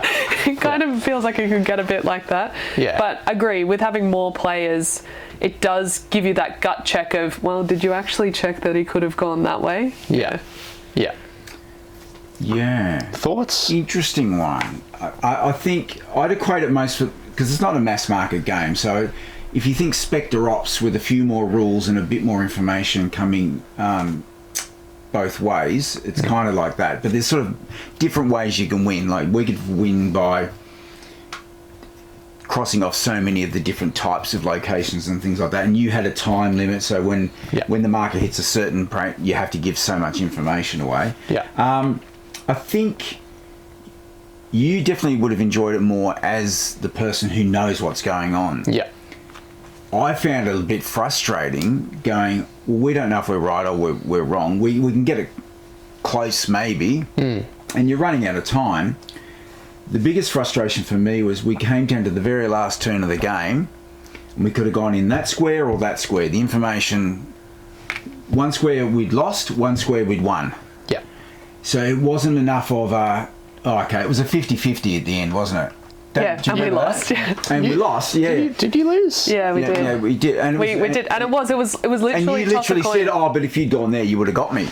I was 1-1. Yeah, I think that's why I really liked it as well, though. Yeah, look, it gives everyone a chance. Way. Of course, you don't want it to be, one side always wins. So, I'd definitely play it again. But initially, there's a lot to get your head around, even though it seems quite straightforward. And it's definitely challenging. But some of those, there's cards that allow you to, you don't have to sort of show when you're going through the fountain area or the park. Or you could do a big jump right across. Like you can't normally cross over your own self. So, to me, it was almost like I felt there was one too many outs for you. But again, I haven't played the other side, so I'll reserve judgment on that. But it's a well thought out game. It's beautifully designed. It's crunchy. And I think the conversations are okay, but I'd probably be better off. I'd probably enjoy it more at 2-player. And we go, we're going to play it twice, and then we'll sort of net off the results and see how we went. Or if you could just play it with someone else besides me on your team. No, because you were the one that kept doing. Because I was getting confused, and you go, oh, hang on, but what about this? So you need someone to help you with that. I think it would be a great app if you were trying to find the person. It could absolutely be an app on an iPad that you would puzzle it out and go, this is a great logic game for me. I think that's called Where in the World is Carmen Sandiego? Maybe. It's not quite that, I don't think, but anyway. That's good. Look, we know it had made a big impact on you for sure. Definitely enjoyed that one. Where are we up to? 4. Number 4. This is a game that we've probably played 3 or 4 times now. It's a legacy game. Hold up. We never play legacy games more than once. That's a lie.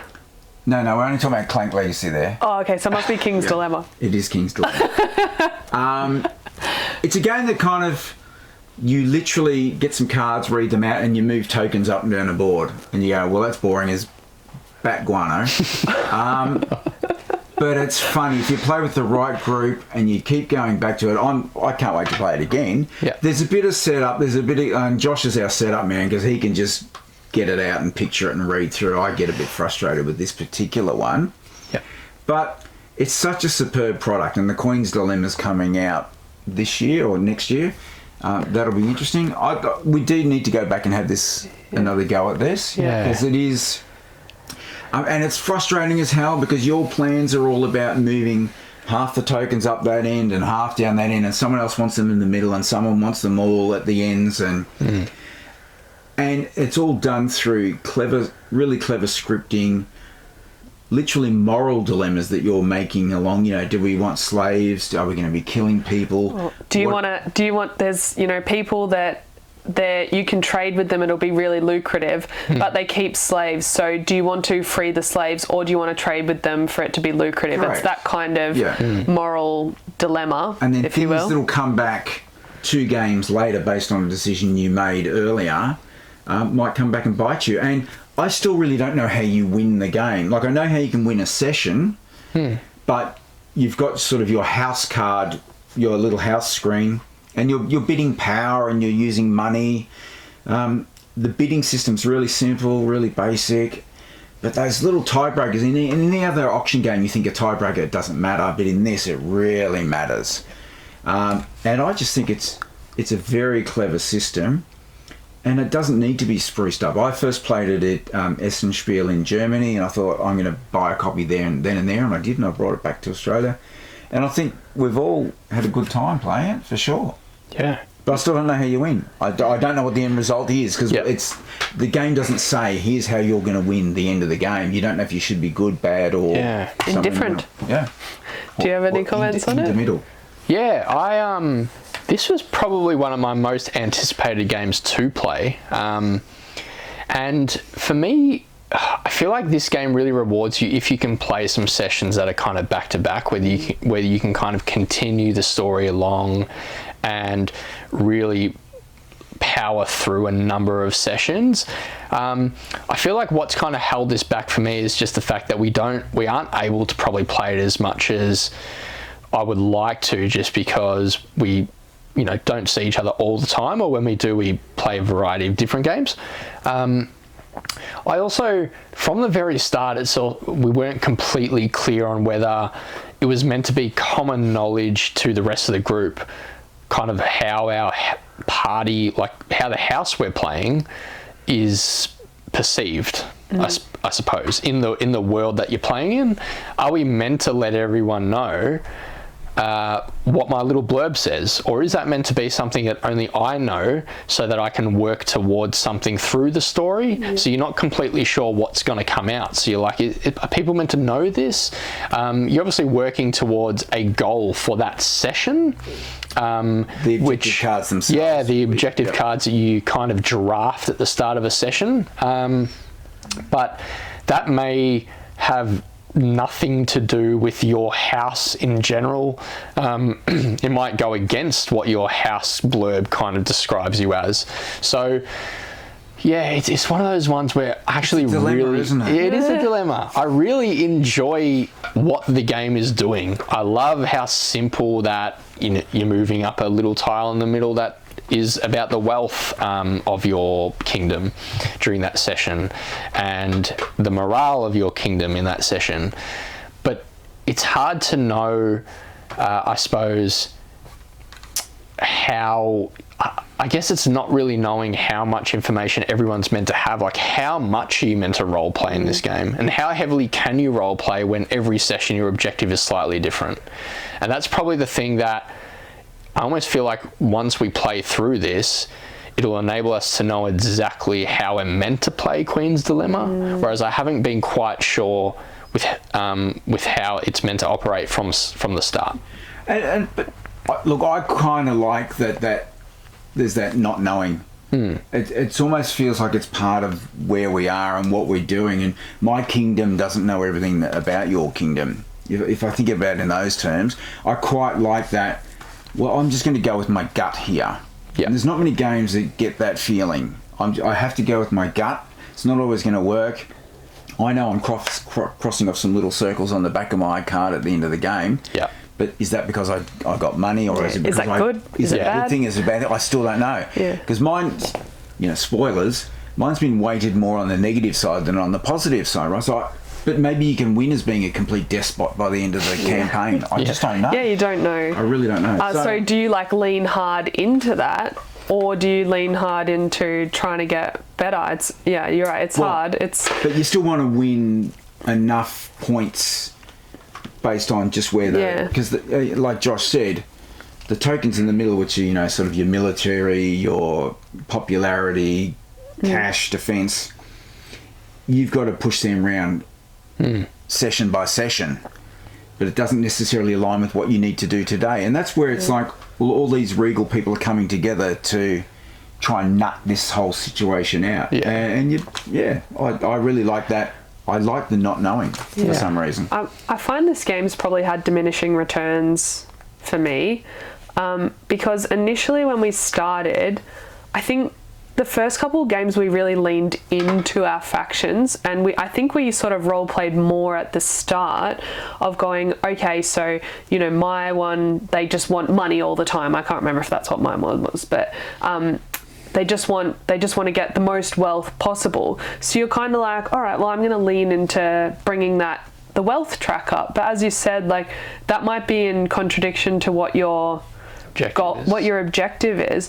And so we've played it 4 times, I think. By the 4th round, we weren't even discussing, like, should we free the slaves or should we do this? It was just like, no, I'm going to vote because I know that it's going to push up the wealth track, or it's going to push down the food track or something. And I think it's kind of it's lost, more mechanical. Yeah, it's lost the magic of that scripture in the cards, because we kind of talk about it and we're like, sort of like in jest more saying that. Yeah, but I like playing it with family.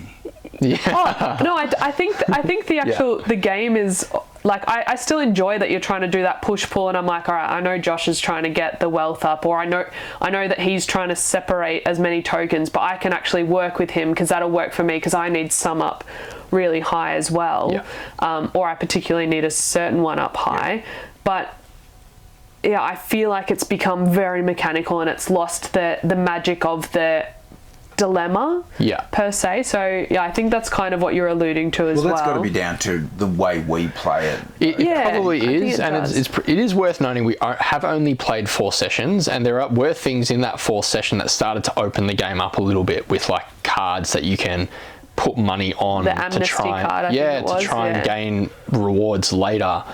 There are things that are starting to happen that seem to be opening the game up a little bit more and adding a bit more to it. I think as we play through, we may find that it starts to open up even more. I like the signing of the little stickers and that having an element.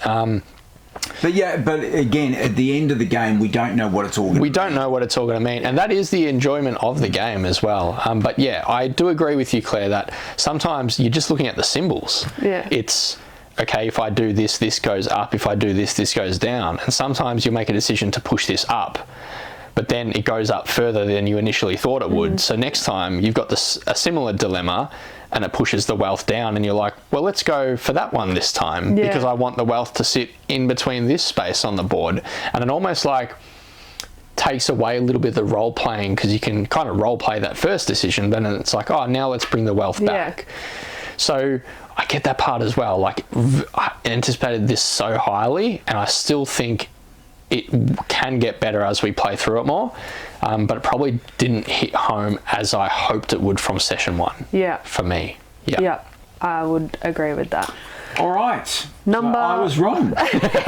You're entitled to your opinion, even if it's wrong. Even if it's wrong. You're number 4. It's one that you thought was going to come up earlier in my list, but it's actually coming up now. It is a 2-player game. I have played this a fair amount this year, and I have another, I know we said we don't have other friends, but I actually have one other friend, and her and I have played this game together.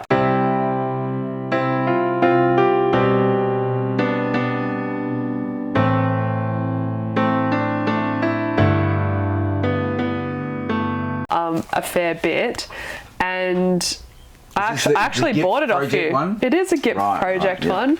It is Yinch. Nice. Yinch. Yes. So one. it's Othello. It is, I love Othello too. I haven't played it this year, so it hasn't gone in my top 10. I really like it. I really like how tactile all the pieces are and how they've got some weight to it. There's just something that's really fun about, I guess, Victorian Masterminds as well. You know, when you get those good quality pieces and like Yinch, when you pick them up, they're kind of a little bit cold as well. Like it's just, there's so many senses can get involved. It's a very artistic design. It is. Except for the board. We probably keep looking up there because there's literally one right there. And yeah, I like all the jumping, and as you said, it's like Othello where you're flipping over the pieces, and I like that it's got a built-in catch-up mechanic because you're moving rings around, and then after you get a row of 5, you remove that ring from the board, which then means that the other player has more still left on the board than you, so they actually have more chances to, or more places that they can move, more chances to flip things over. So it's got that sort of natural built-in mechanic, that catch-up mechanic, sorry. But yeah, that's my number 4, Yinch. I love a good abstract strategy game, and I think they're best at 2-player because it's just a back and forward tennis match, and that's a really good one because you know, you've only got to get 3 of your outer rings to win the game. So very straightforward. I like quite a lot. What have we played? We've played Devon, yeah. So that one I really like as well, and I have played that one quite a few times this year also. But I think Yinch just inches ahead a little bit. Yeah, I can see that coming. Yeah, from a mile away. Yeah, good pick. You do like your abstract strategy games. Do love a puzzle game. I do love an abstract strategy game. That is correct. Good pick. Right, number 3. So, my number 3. My number 3 is a game lost. I've got no idea what anyone's picking anymore. So yeah. Well, I know we've had one crossover. Yeah, there hasn't been many. Just that space one. Is that it? Well, we don't want to talk about that one. It doesn't really count. Well, this one is one I thought I would cross over with both of you on. Okay. And yet it hasn't come up on anyone's list yet, so I'm slightly worried, but I do think it has potential of being in the top 3 on both of your lists. It is one we have played very recently. Today, in fact. So my number 3 is Wonderland's War, published by Druid City Games. It is a game that I backed on Kickstarter, hoping that how much potential it looked like it had would come through in the game, and I'm very happy I did back it on Kickstarter because I think it really lands. There is a lot going on, and it is quite a lengthy game, even at probably the lower player counts of that kind of 3-player to 4-player. Can go for quite a while, but it is a game of 2 halves, really. There's a tea party phase and there's a war phase.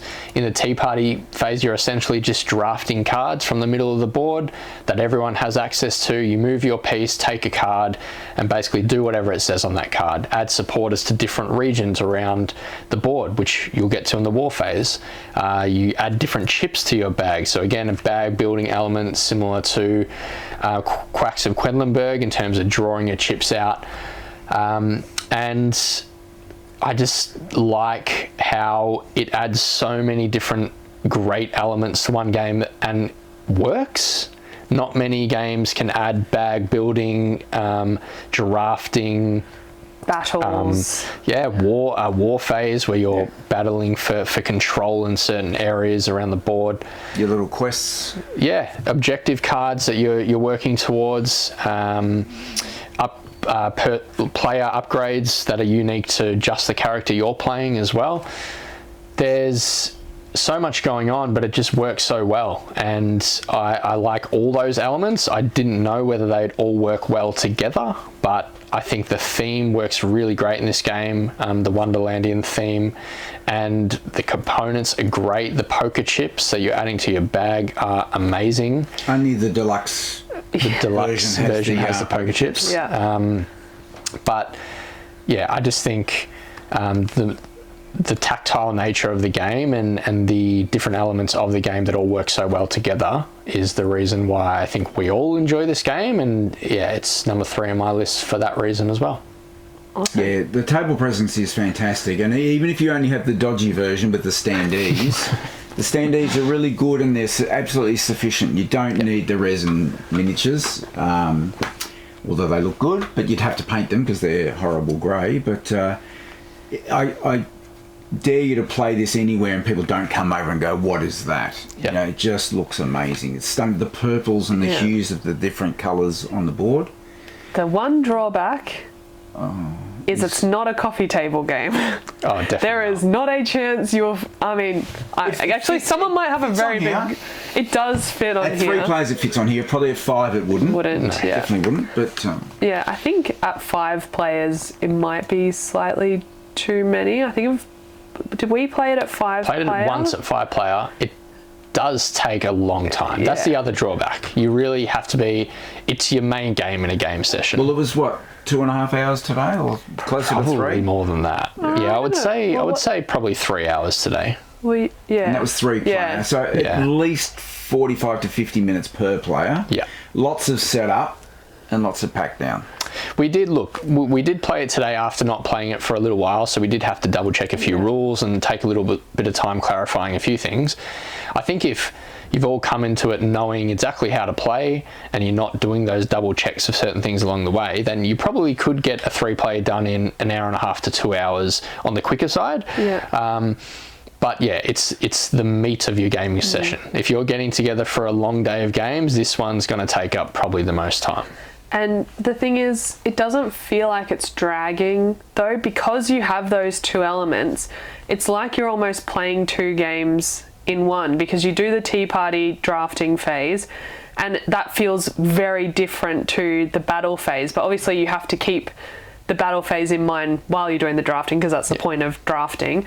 But yeah, it does feel like 2 very separate sort of games. So it doesn't feel like you've spent all this time just moving characters around a board or just doing something like that.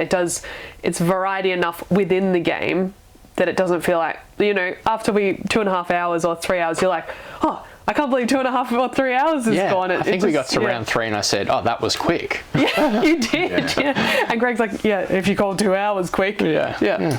Yeah, well, look, it's a great game of balance, and we all had slightly different strategies. Yeah.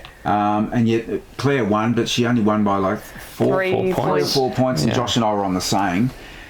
We'd all played differently.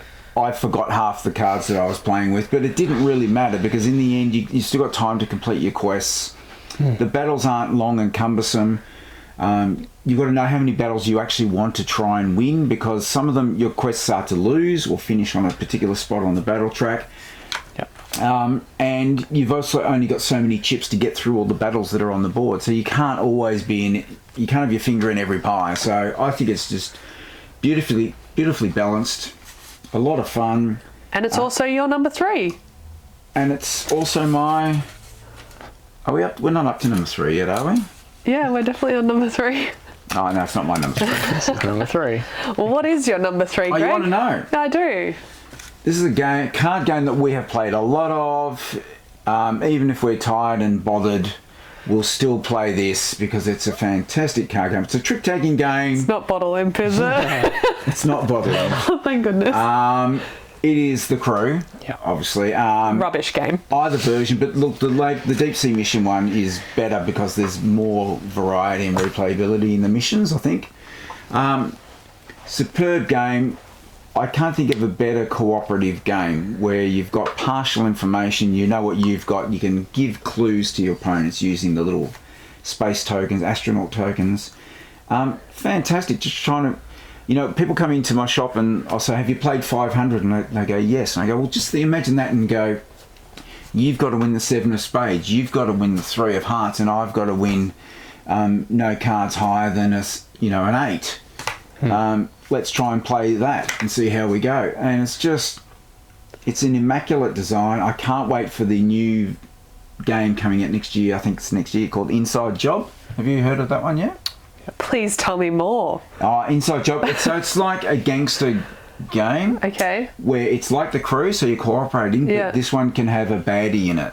who's trying to subvert the mission. Anti-cooperate. Anti-cooperate. So it's just like if you're playing and you have a player that doesn't know how to play, it feels like they're the anti-player. That's true. You get them. It should just be called Glenn. No. That's me. No, I'm joking. We've actually Glenn wins it probably more often than I do. I would definitely say. But I love the whole idea where, mission 1, the commander has a task. From then on, we're all getting more and more tasks, and you might end up with 3 things you have to achieve. You've got to achieve 3. You might have to achieve 4. Yeah. So how do we do it? Just playing cards. It's fantastic. Yeah. Well, I souped up my original game. I got all, because obviously if you've been watching the rest of the video, I like the tactileness. And I found it annoying to shuffle all those cards. Like if you stuff up in the first round, So annoying. Shuffling. But the little cards, if you go through all the effort of doing everything and then someone stuffs up on the very first round.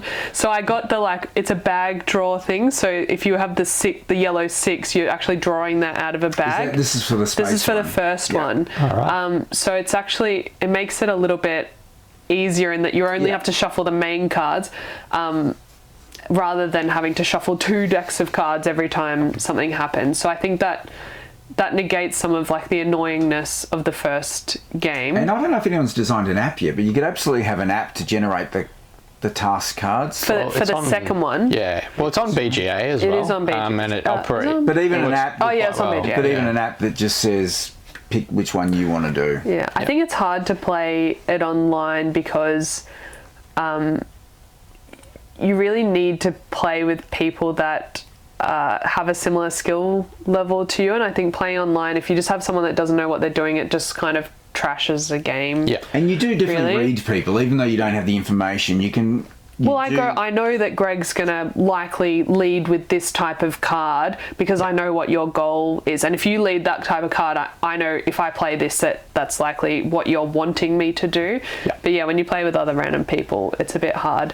I don't think I really have a strong preference to one over the other. I think they've both got their own place. Like sometimes I don't like in the second one that like sometimes if you get a combination of 2 different cards, it's either really extremely simple or so complicated that you'll spend 3 hours trying to get that one thing out, which I mean that's kind of the point of the game, but it can go really hard one way or the other, like really strongly one way or the other. But the reason I'm talking about it so much is because it's also my number 3. There you go.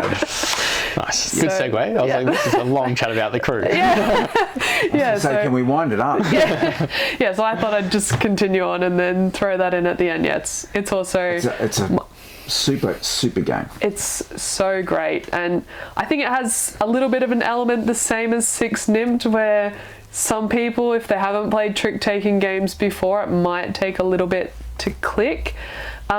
You can play it at 2 players, where you sort of have a like the automaton. Well, it's like some cards They're dummy partially hands. flipped on the They're side. Yeah. So you can kind of limp it over at 2 players. I'm not sure. I haven't played 2 players for the Submariner one. Deep Sea mission. But yeah, you can kind of get away with it at 2, but it's definitely better at 3 or 4. Don't play it at 2. Play it at 4. Get a if you different game. can. Get Fox in the Forest if you want to play 2-player. Yeah, that's a good one too. Yeah. Number 3. Good pick. That was my number 11 as well. So that was the one I was really battling You're out of the to group. decide. Wow, I know, I even didn't make cross the top over. 10. No, So I didn't. what was your number 10 again? Wow. Planet Unknown. So, How rude. To well, have those 2 as 10 and 11. well, it was 10 and 11, and I was like, I like them for so many different reasons. But the crew kind of blew my mind the first time I played it, because I wasn't one. I'm relatively new to board gaming. 4 or 5 years I've been playing board games, but I think it was the first trick-taking game I'd played where it had a cooperative element at all. And of course, at first, it takes you a little while to get your head around the fact that you're not actually necessarily trying to win stuff. Yeah. Which was a bit weird at first, but then as soon as you get it, it's like, okay, this is really good. Yeah. And how much you just have to think, especially towards the later rounds in the game, about what card you're playing every time you play a card, because that will have an impact potentially on the next hand that's played, or a couple of hands later. Yeah. So yeah, very, very good game. Very good trick-taking game. And I love seeing the facial reactions of people when you play a card and then you're like, I've obviously misread this situation greatly. Yeah. All right, so not in the top 10. Okay. No. Oh, frustrating. I'm sorry. Was that one of your... Yeah. Go for it. What are we up to? Number Down two? to Number two. Number right. 2. So my number 2 is a game we've definitely all played together as well. We've played it twice this year, and it has already been mentioned, not in anyone's list, but it's already been mentioned at some point in this video, because Claire, you thought I would say this earlier in the video. Dwellings? It is Dwellings of Eldavale. okay. So He Dwellings... likes it when he wins. I don't think I won the first time, and we played it twice. Do you want me to check? Well, No. Dwellings of Eldavale is my number 2. So Greg introduced us to Dwellings of Eldavale. I think the first Without time the we player played. aid, okay? I get it. I forgot the player aid. I was not going to say that. I was not going to say that.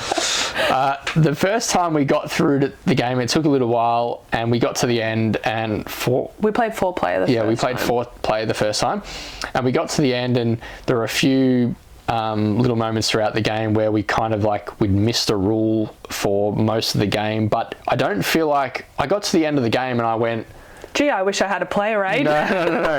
I got to That's the what I said. I got to the end of the game and thought, that was still really good. I would love to play that again, now that we know how the game plays out. And when we did play it the second time, obviously I thought that was a much more streamlined gameplay. It obviously took us less time, but I also felt like we all came into it knowing exactly what was going on, what our objective was, and there's so many different elements. It's similar to Wonderland's War in a way where you're kind of drafting some cards with resources, like you're gaining resources at the nutshell of the game, and it's basically you're just placing your units, soldiers and different, you're turning them into dwellings, but what are the base pieces that you're placing in the tiles? Workers. Yeah, you're basically just placing workers. So yes, worker placement It is If you're placing workers, it's often known as a worker placement. but it's not just a worker placement It's game. not just a worker placement Yeah. game. So that's one element of a game that,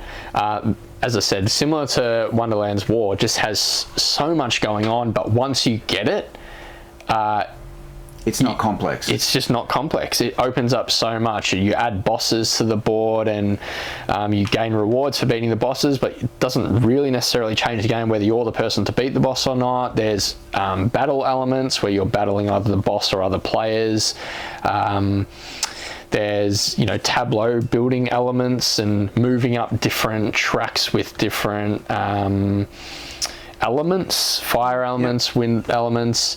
There's just so much. It sounds so complex, but once it all comes together, it moves quite quickly once you know what's happening, and it just lands for me. I'm not sure why. I'm not a massive worker placement player, but this, with the other elements combined, works really well, I think. Maybe because it doesn't feel like worker placement, because you sort of place a worker out, then your other guys are going adjacent to that placement. So you're expanding your territory, you're picking up resources, you're potentially causing battles. You might have a monster rush in and battle you, but then you also get that joy of, okay, I've spent all my guys, I'm going to start pulling them back now, and as you pull them back, you're adding them to your cards or your player board, and you get more benefits as you do that. Yeah, gaining the resources just feels so good in this game, and of course the game is called Dwellings of Eldavale, so one of the main criteria of the game is to build dwellings on the worker placement tiles around the board. They'll give you benefits, but also when you're building your dwellings, you're using a worker to build the dwelling, so it takes a worker away from what you're pulling back onto your cards in your tableau and potentially taking a resource element out of it for you, but also adding something as well. So there's almost a bit of a timing aspect to this game and when you want to do certain things, gaining victory points as the game goes on, but also a lot of these little quest cards you're fulfilling to gain victory points either through the game or at the end of the game. Yeah, I love how it all comes together, and I think it works very, very well. And the production is incredible as well. It's kind of like a catch-up mechanism, the same as Yinch. So maybe you should just play some more Yinch. Wouldn't have thought so. Wouldn't have thought so. Yeah, I think one of the things in it is it's kind of like, you know how Greg sort of said that he doesn't really like the games when you can't exactly see what the score is at any time. I think you can visually see, okay, I see what strategy you're taking and likely you're getting ahead, but because those element tracks you were talking about have the multipliers in it, and so that gives you that little element of not really being exactly sure what everyone else's score on. And you have the magic cards as well, which sort of you might have some quests and stuff in there that will help you get that hidden thing at the end, but you do have an overall idea, but it doesn't feel like someone's way ahead of you. Like even if they've got more dwellings out there than you can sort of say, okay, well I know I'm going to be able to expand those a little bit quicker because they're going to have less workers to do it with. So yeah, really enjoyable game. Not in my top 10, spoiler alert, but yeah. Because it's too much like Ark Nova. And I say that seriously because there is an element of Ark Nova about it to me. Because of the cards you're collecting and the way you're moving up the element tracks, there's a real balance between what you're trying to do in a few different places at once, and you can lose sight of that, but yeah, very good. I might talk about it more later. Great. How soon later? None of your business. Okay, for me, it was my number 19. Well, it's not too bad. Yeah, so out of, I think I played about 84-ish unique games this year. So that's your number 2. It's my number 2. Okay. My number 2 has been spoken about ad nauseum already. We played it today. It is Wonderland's War. Fantastic game to look at. Even when I think I'm doing miserably, I'm actually still in the game. You can catch up quickly. You don't have to win every battle. You can get heaps of points by not winning a battle. You get to forge tokens which allow you to upgrade your character as you go, make your towers worth more. Fantastic components. Just a joy to play. And yeah, again, for a long game, you don't feel like you're sitting around waiting for anything. You're always in a battle. If you're not in the battle, you can wager on who you think might win, and there's benefits to that.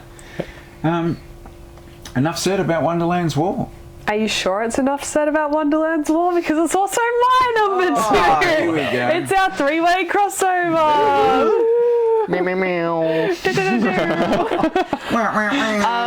Well, I guess by the sounds of that, we're going to have to play one probably on the channel, I would say, with it being in all of our top 3.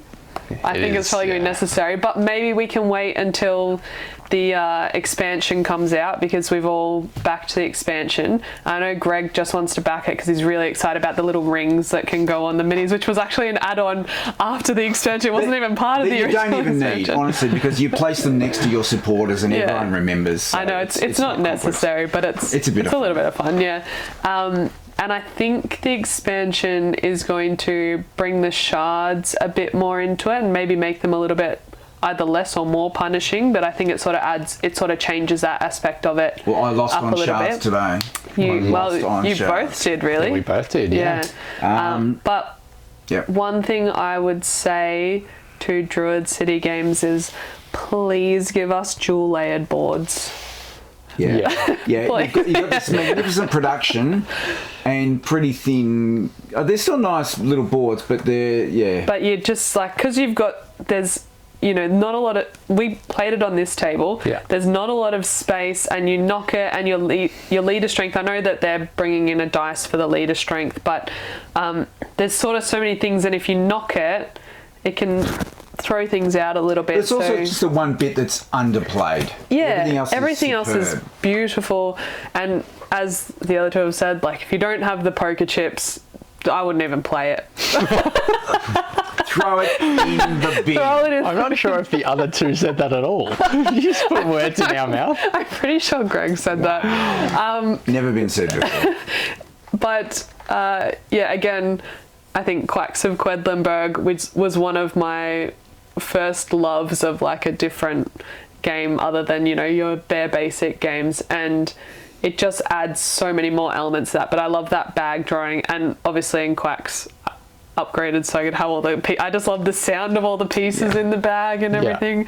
And also, look, the Wonderlands cards and even the token cards, the ally cards, you know, there's 4 different ways you can play them. So the replayability is fantastic.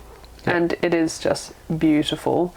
I don't know whether, apart from it being a tea party at the start, I don't know how much the like Wonderland theme kind of actually impacts the game. Like, it's not, I mean, apart from like all the miniatures and stuff are in that space, but could it have been another theme? Yes. Do I love that it, like, I'm not a huge Alice in Wonderland fan. I don't think it detracts or like hugely adds to it, I think, is what I'm sort of getting at. To me, there. I think I just like it. To me, it's the tea party with the Mad Hatter in charge, and it descends into Chaos. Yeah. Now, whether they're doing that in different parts of the woods or whatever, don't care. But like, it could have been a Knights of the Round Table type situation, and then they're going off into their battles. You absolutely, know, it could be the next thing. But it's very cute, and like all the characters, and I love it. And I love how you've painted your characters. I've enjoyed painting some of my own, and yeah, I just think the production quality is phenomenal. It is awesome. Great picks, Alrighty. everyone. Yay! Do we try and guess the number ones now? Yeah, I think let's do that. Yeah, I think that's a good call, although I'd be very surprised if you guessed my number 1. Ooh, that seems Have you played it with spicy. us? I have. Like this, in this... Well, I played it... Well, yes, I played it with you this year. However, I've only played it with both of you once, and I don't necessarily think that was in person. I think I played it with you online. I do own it. You played it with us online? I think I played it with both of you on Tabletop Simulator, actually. I can't remember that. I have no recollection. Together? Separate? Separately. Played it with both of you. All right, give us a clue. Give us a clue. Come on. Well, in physical form, it's a very big box game. It is a cooperative game. It's... What other clue can I give you without completely giving it away? Just give it away. Give it away. It was published in 2019. It's a CMON game. Come on, just tell us. Well, if you haven't got it by now, you're not going to get it. No idea. So my number 1 is Cthulhu Death May Die. Never played it. You've never played it? Never played it. Did I not show you this on Tabletop Simulator? You might have, and I went... I'm sure I played this with you on Tabletop Simulator. Because I played it with you on Tabletop Simulator. Yeah, we did. Never played it. Really? Correct. I lied. Okay, I didn't play it with you then. I'm sorry. So again, is it Cthulhu Death May Die? It is Cthulhu Death May Die. No. I definitely played it with Claire, but no. Yeah, I thought I'd played it with you, or at least I thought I was going to play with you. Maybe we played My City or something else Maybe instead. I was too tired. Maybe. Yeah. So, yeah, Cthulhu Death May Die is my number 1. So I know you weren't a massive fan of it, but I think it's just a style of game I don't think you're a massive fan of. Just that kind of cooperative, obviously in the world of kind of that Cthulhu Arkham horror type world. And I understand that now in board games is being done a lot with the Mansions of Madness and the Arkham Horror Living card game and the Elder Sign games, and but for me this one differentiates itself just with really unique systems within the game. So it's cooperative obviously, and you're playing an investigator, and that investigator basically has some unique abilities. You're moving that investigator around a unique map that you'll create with different tiles, similar to Mansions of Madness, based on whatever scenario you're playing. There'll be monsters and cultists that you're fighting along the way, but the unique powers on each investigator board, and there are so many just in the base box, and they brought out a number of expansions now. And what I love about the cooperative nature of it is, as you're playing through with your investigator, whether that's, you can play it solo as well, but I play this a lot with my partner Beck, and she loves this game. I didn't think she would enjoy it at all, just based mainly on the theme. I just thought she wouldn't really care for it, but it's the mechanics that she was drawn to. She normally prefers lighter games.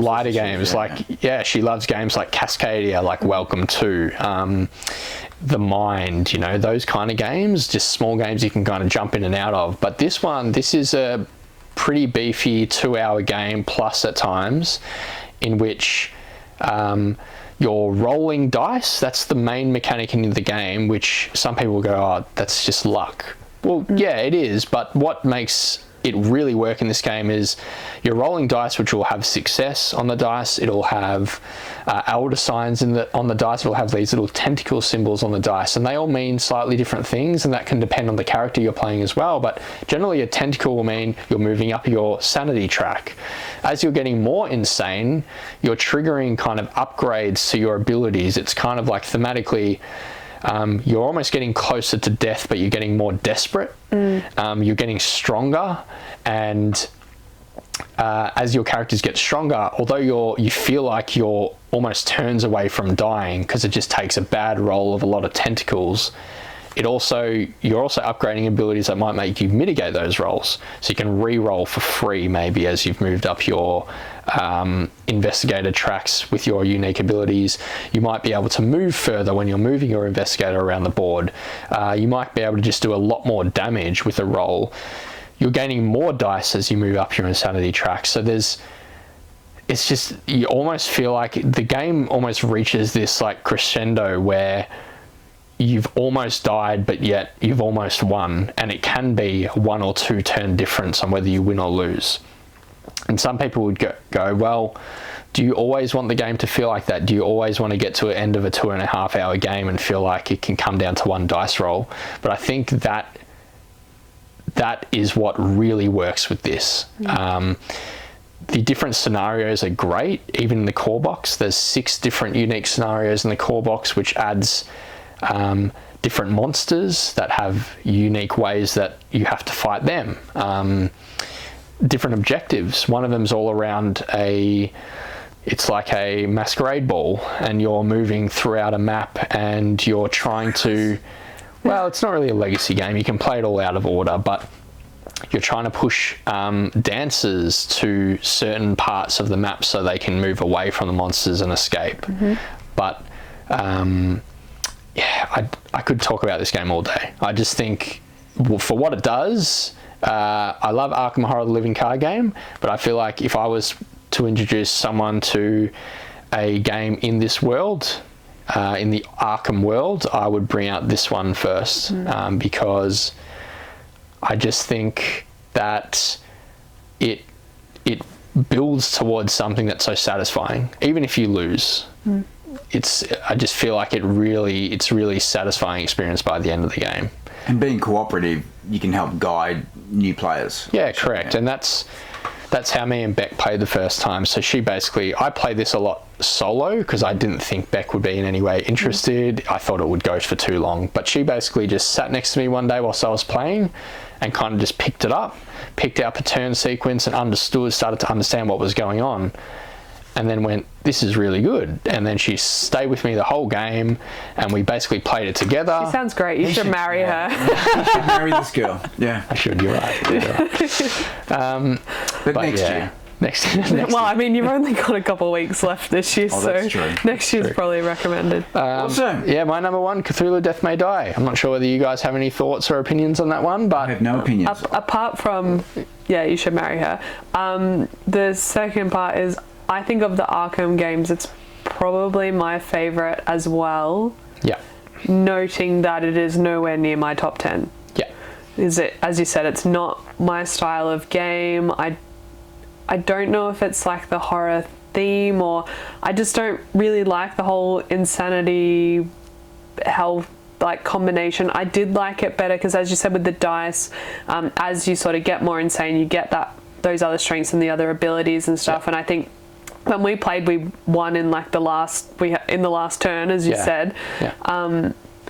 I think it's the only time in an Arkham world game they've actually won. So that could have added to, because I find so many of them you get to the end and it's super frustrating. Like, I'm one of those people that finds it really frustrating if you lose it on the last dice roll, because you're like, there's literally nothing I could have done different, and it came down to chance at the end. And yeah, I find that a little bit frustrating. And I think solo those games don't really do it for me, because you're back to like, it's a bit of admin and stuff when you got to track what all the monsters are doing and what you're doing and what your health is, what their health is. And I think with solo, do you still have to play 2 characters? You still play 2 characters, yeah.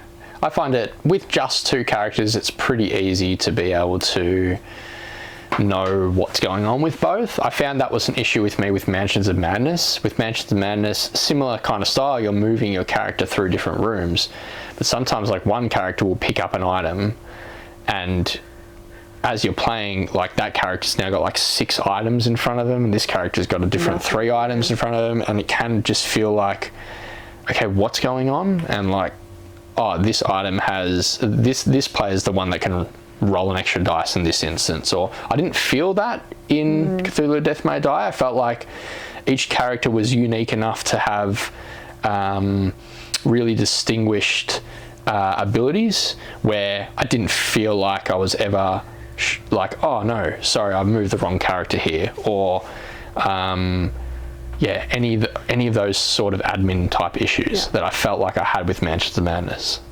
But Cool. we will have to tee up a session to play this. We will. In my head, I thought we'd play this together. Play it online. Yeah, it's a good one. All right. I like it. I like it. Very good. That's your number 1. That's my number 1. Nice. Well done. My number 1. Are we guessing? We're guessing. Does it start with D and end in Wellings of Eldervale? Yeah. It does. It does. Mike DeLisio told me to play it, so I did. Superb production. What I love about it is everything is kind of set up almost out of the box. You lift it out and it's ready to go. Apart from sorting out your hexes at the start of the game, you add in a couple of extra factions worth of hexes. You know which cards you can and can't access throughout the game based on that. Your little tray tells you how much things cost. Little spot for all your tokens, and this is just the standard edition. Mind you, it's not an inexpensive game. Yep. Your faction boards are double-sided, so there's 16 different asymmetric factions in the game out of the box. Endlessly replayable. I like the way the monsters all react differently. They come up at different times in different places. Your dwellings give you more power on the board. It's just such a fantastic production. You can tell this was thought through to the nth degree. I don't think there's a single fault in the game anywhere. I never feel like there's something that doesn't make sense once I find the player aids. Yeah, I was going to say, it would make more sense if they had player aids that were easier to find. She was going to say, but she didn't. But yeah, look, you can feel like someone's going to run away with the game, and maybe they will, but that just makes you want to try it again and try a different strategy. Sometimes you feel frustrated by the resources you can't get to get the right card at the right time. I know I hate drafted one card last time, but it actually helped me get back in the game, and I nearly won it, I think. I think you won the last time we played, which is why you like it so much. Yeah. But the production is out of this world. Everything makes sense. It's easy to set up, easy to pack away. And the solo variant of the game is really, really good. Even though there's a die roll involved in it, it doesn't feel random.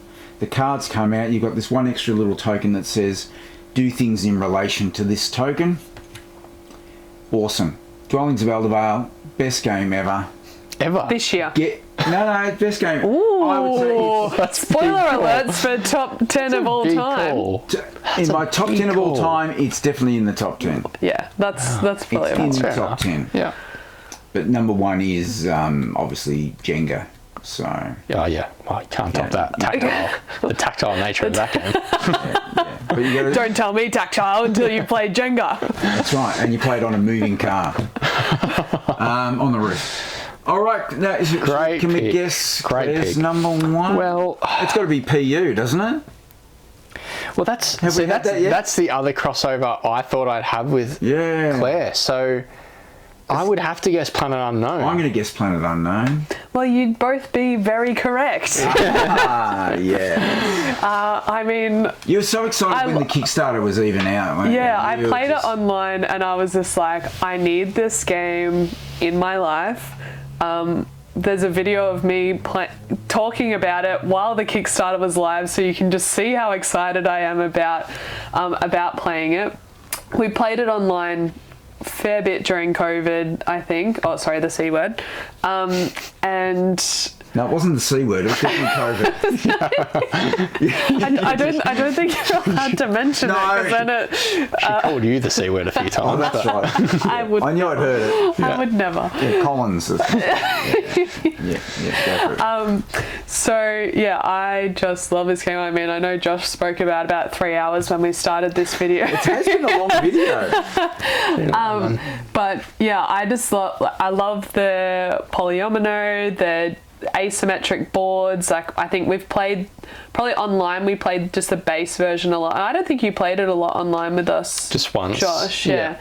And then yeah, I like that you can play all the different factions, and there's actually 2 different asymmetrical parts, so you can see what ones work together. Sometimes they make it really complicated. And yeah, I like that there's not really a take that element in that when you move the Lazy Susan. However, you can try and stuff people up a bit, but you might actually force the end of the game earlier. So do you actually want to mess with other people?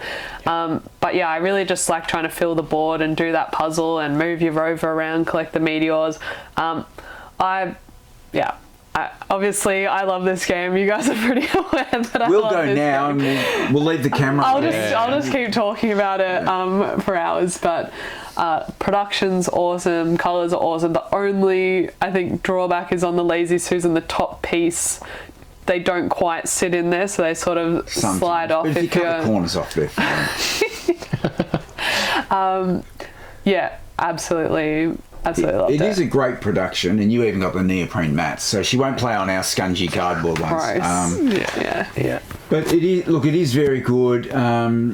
It's quite a simple polyomino game, but again, every time you play it, depending on which faction or which corporation you use and which planet you've got, mixes it up again. Yeah. So, yeah. And very- anytime people ask what's my 3 favorite games, and we're talking about of all time again, even before I received this game in person, it had been in my top 3. It's been in my top 3 since essentially the first time I played it. Since before it was online. designed. Since before it was cool. Before she even backed on Kickstarter. it was the top Pretty much. You're not wrong.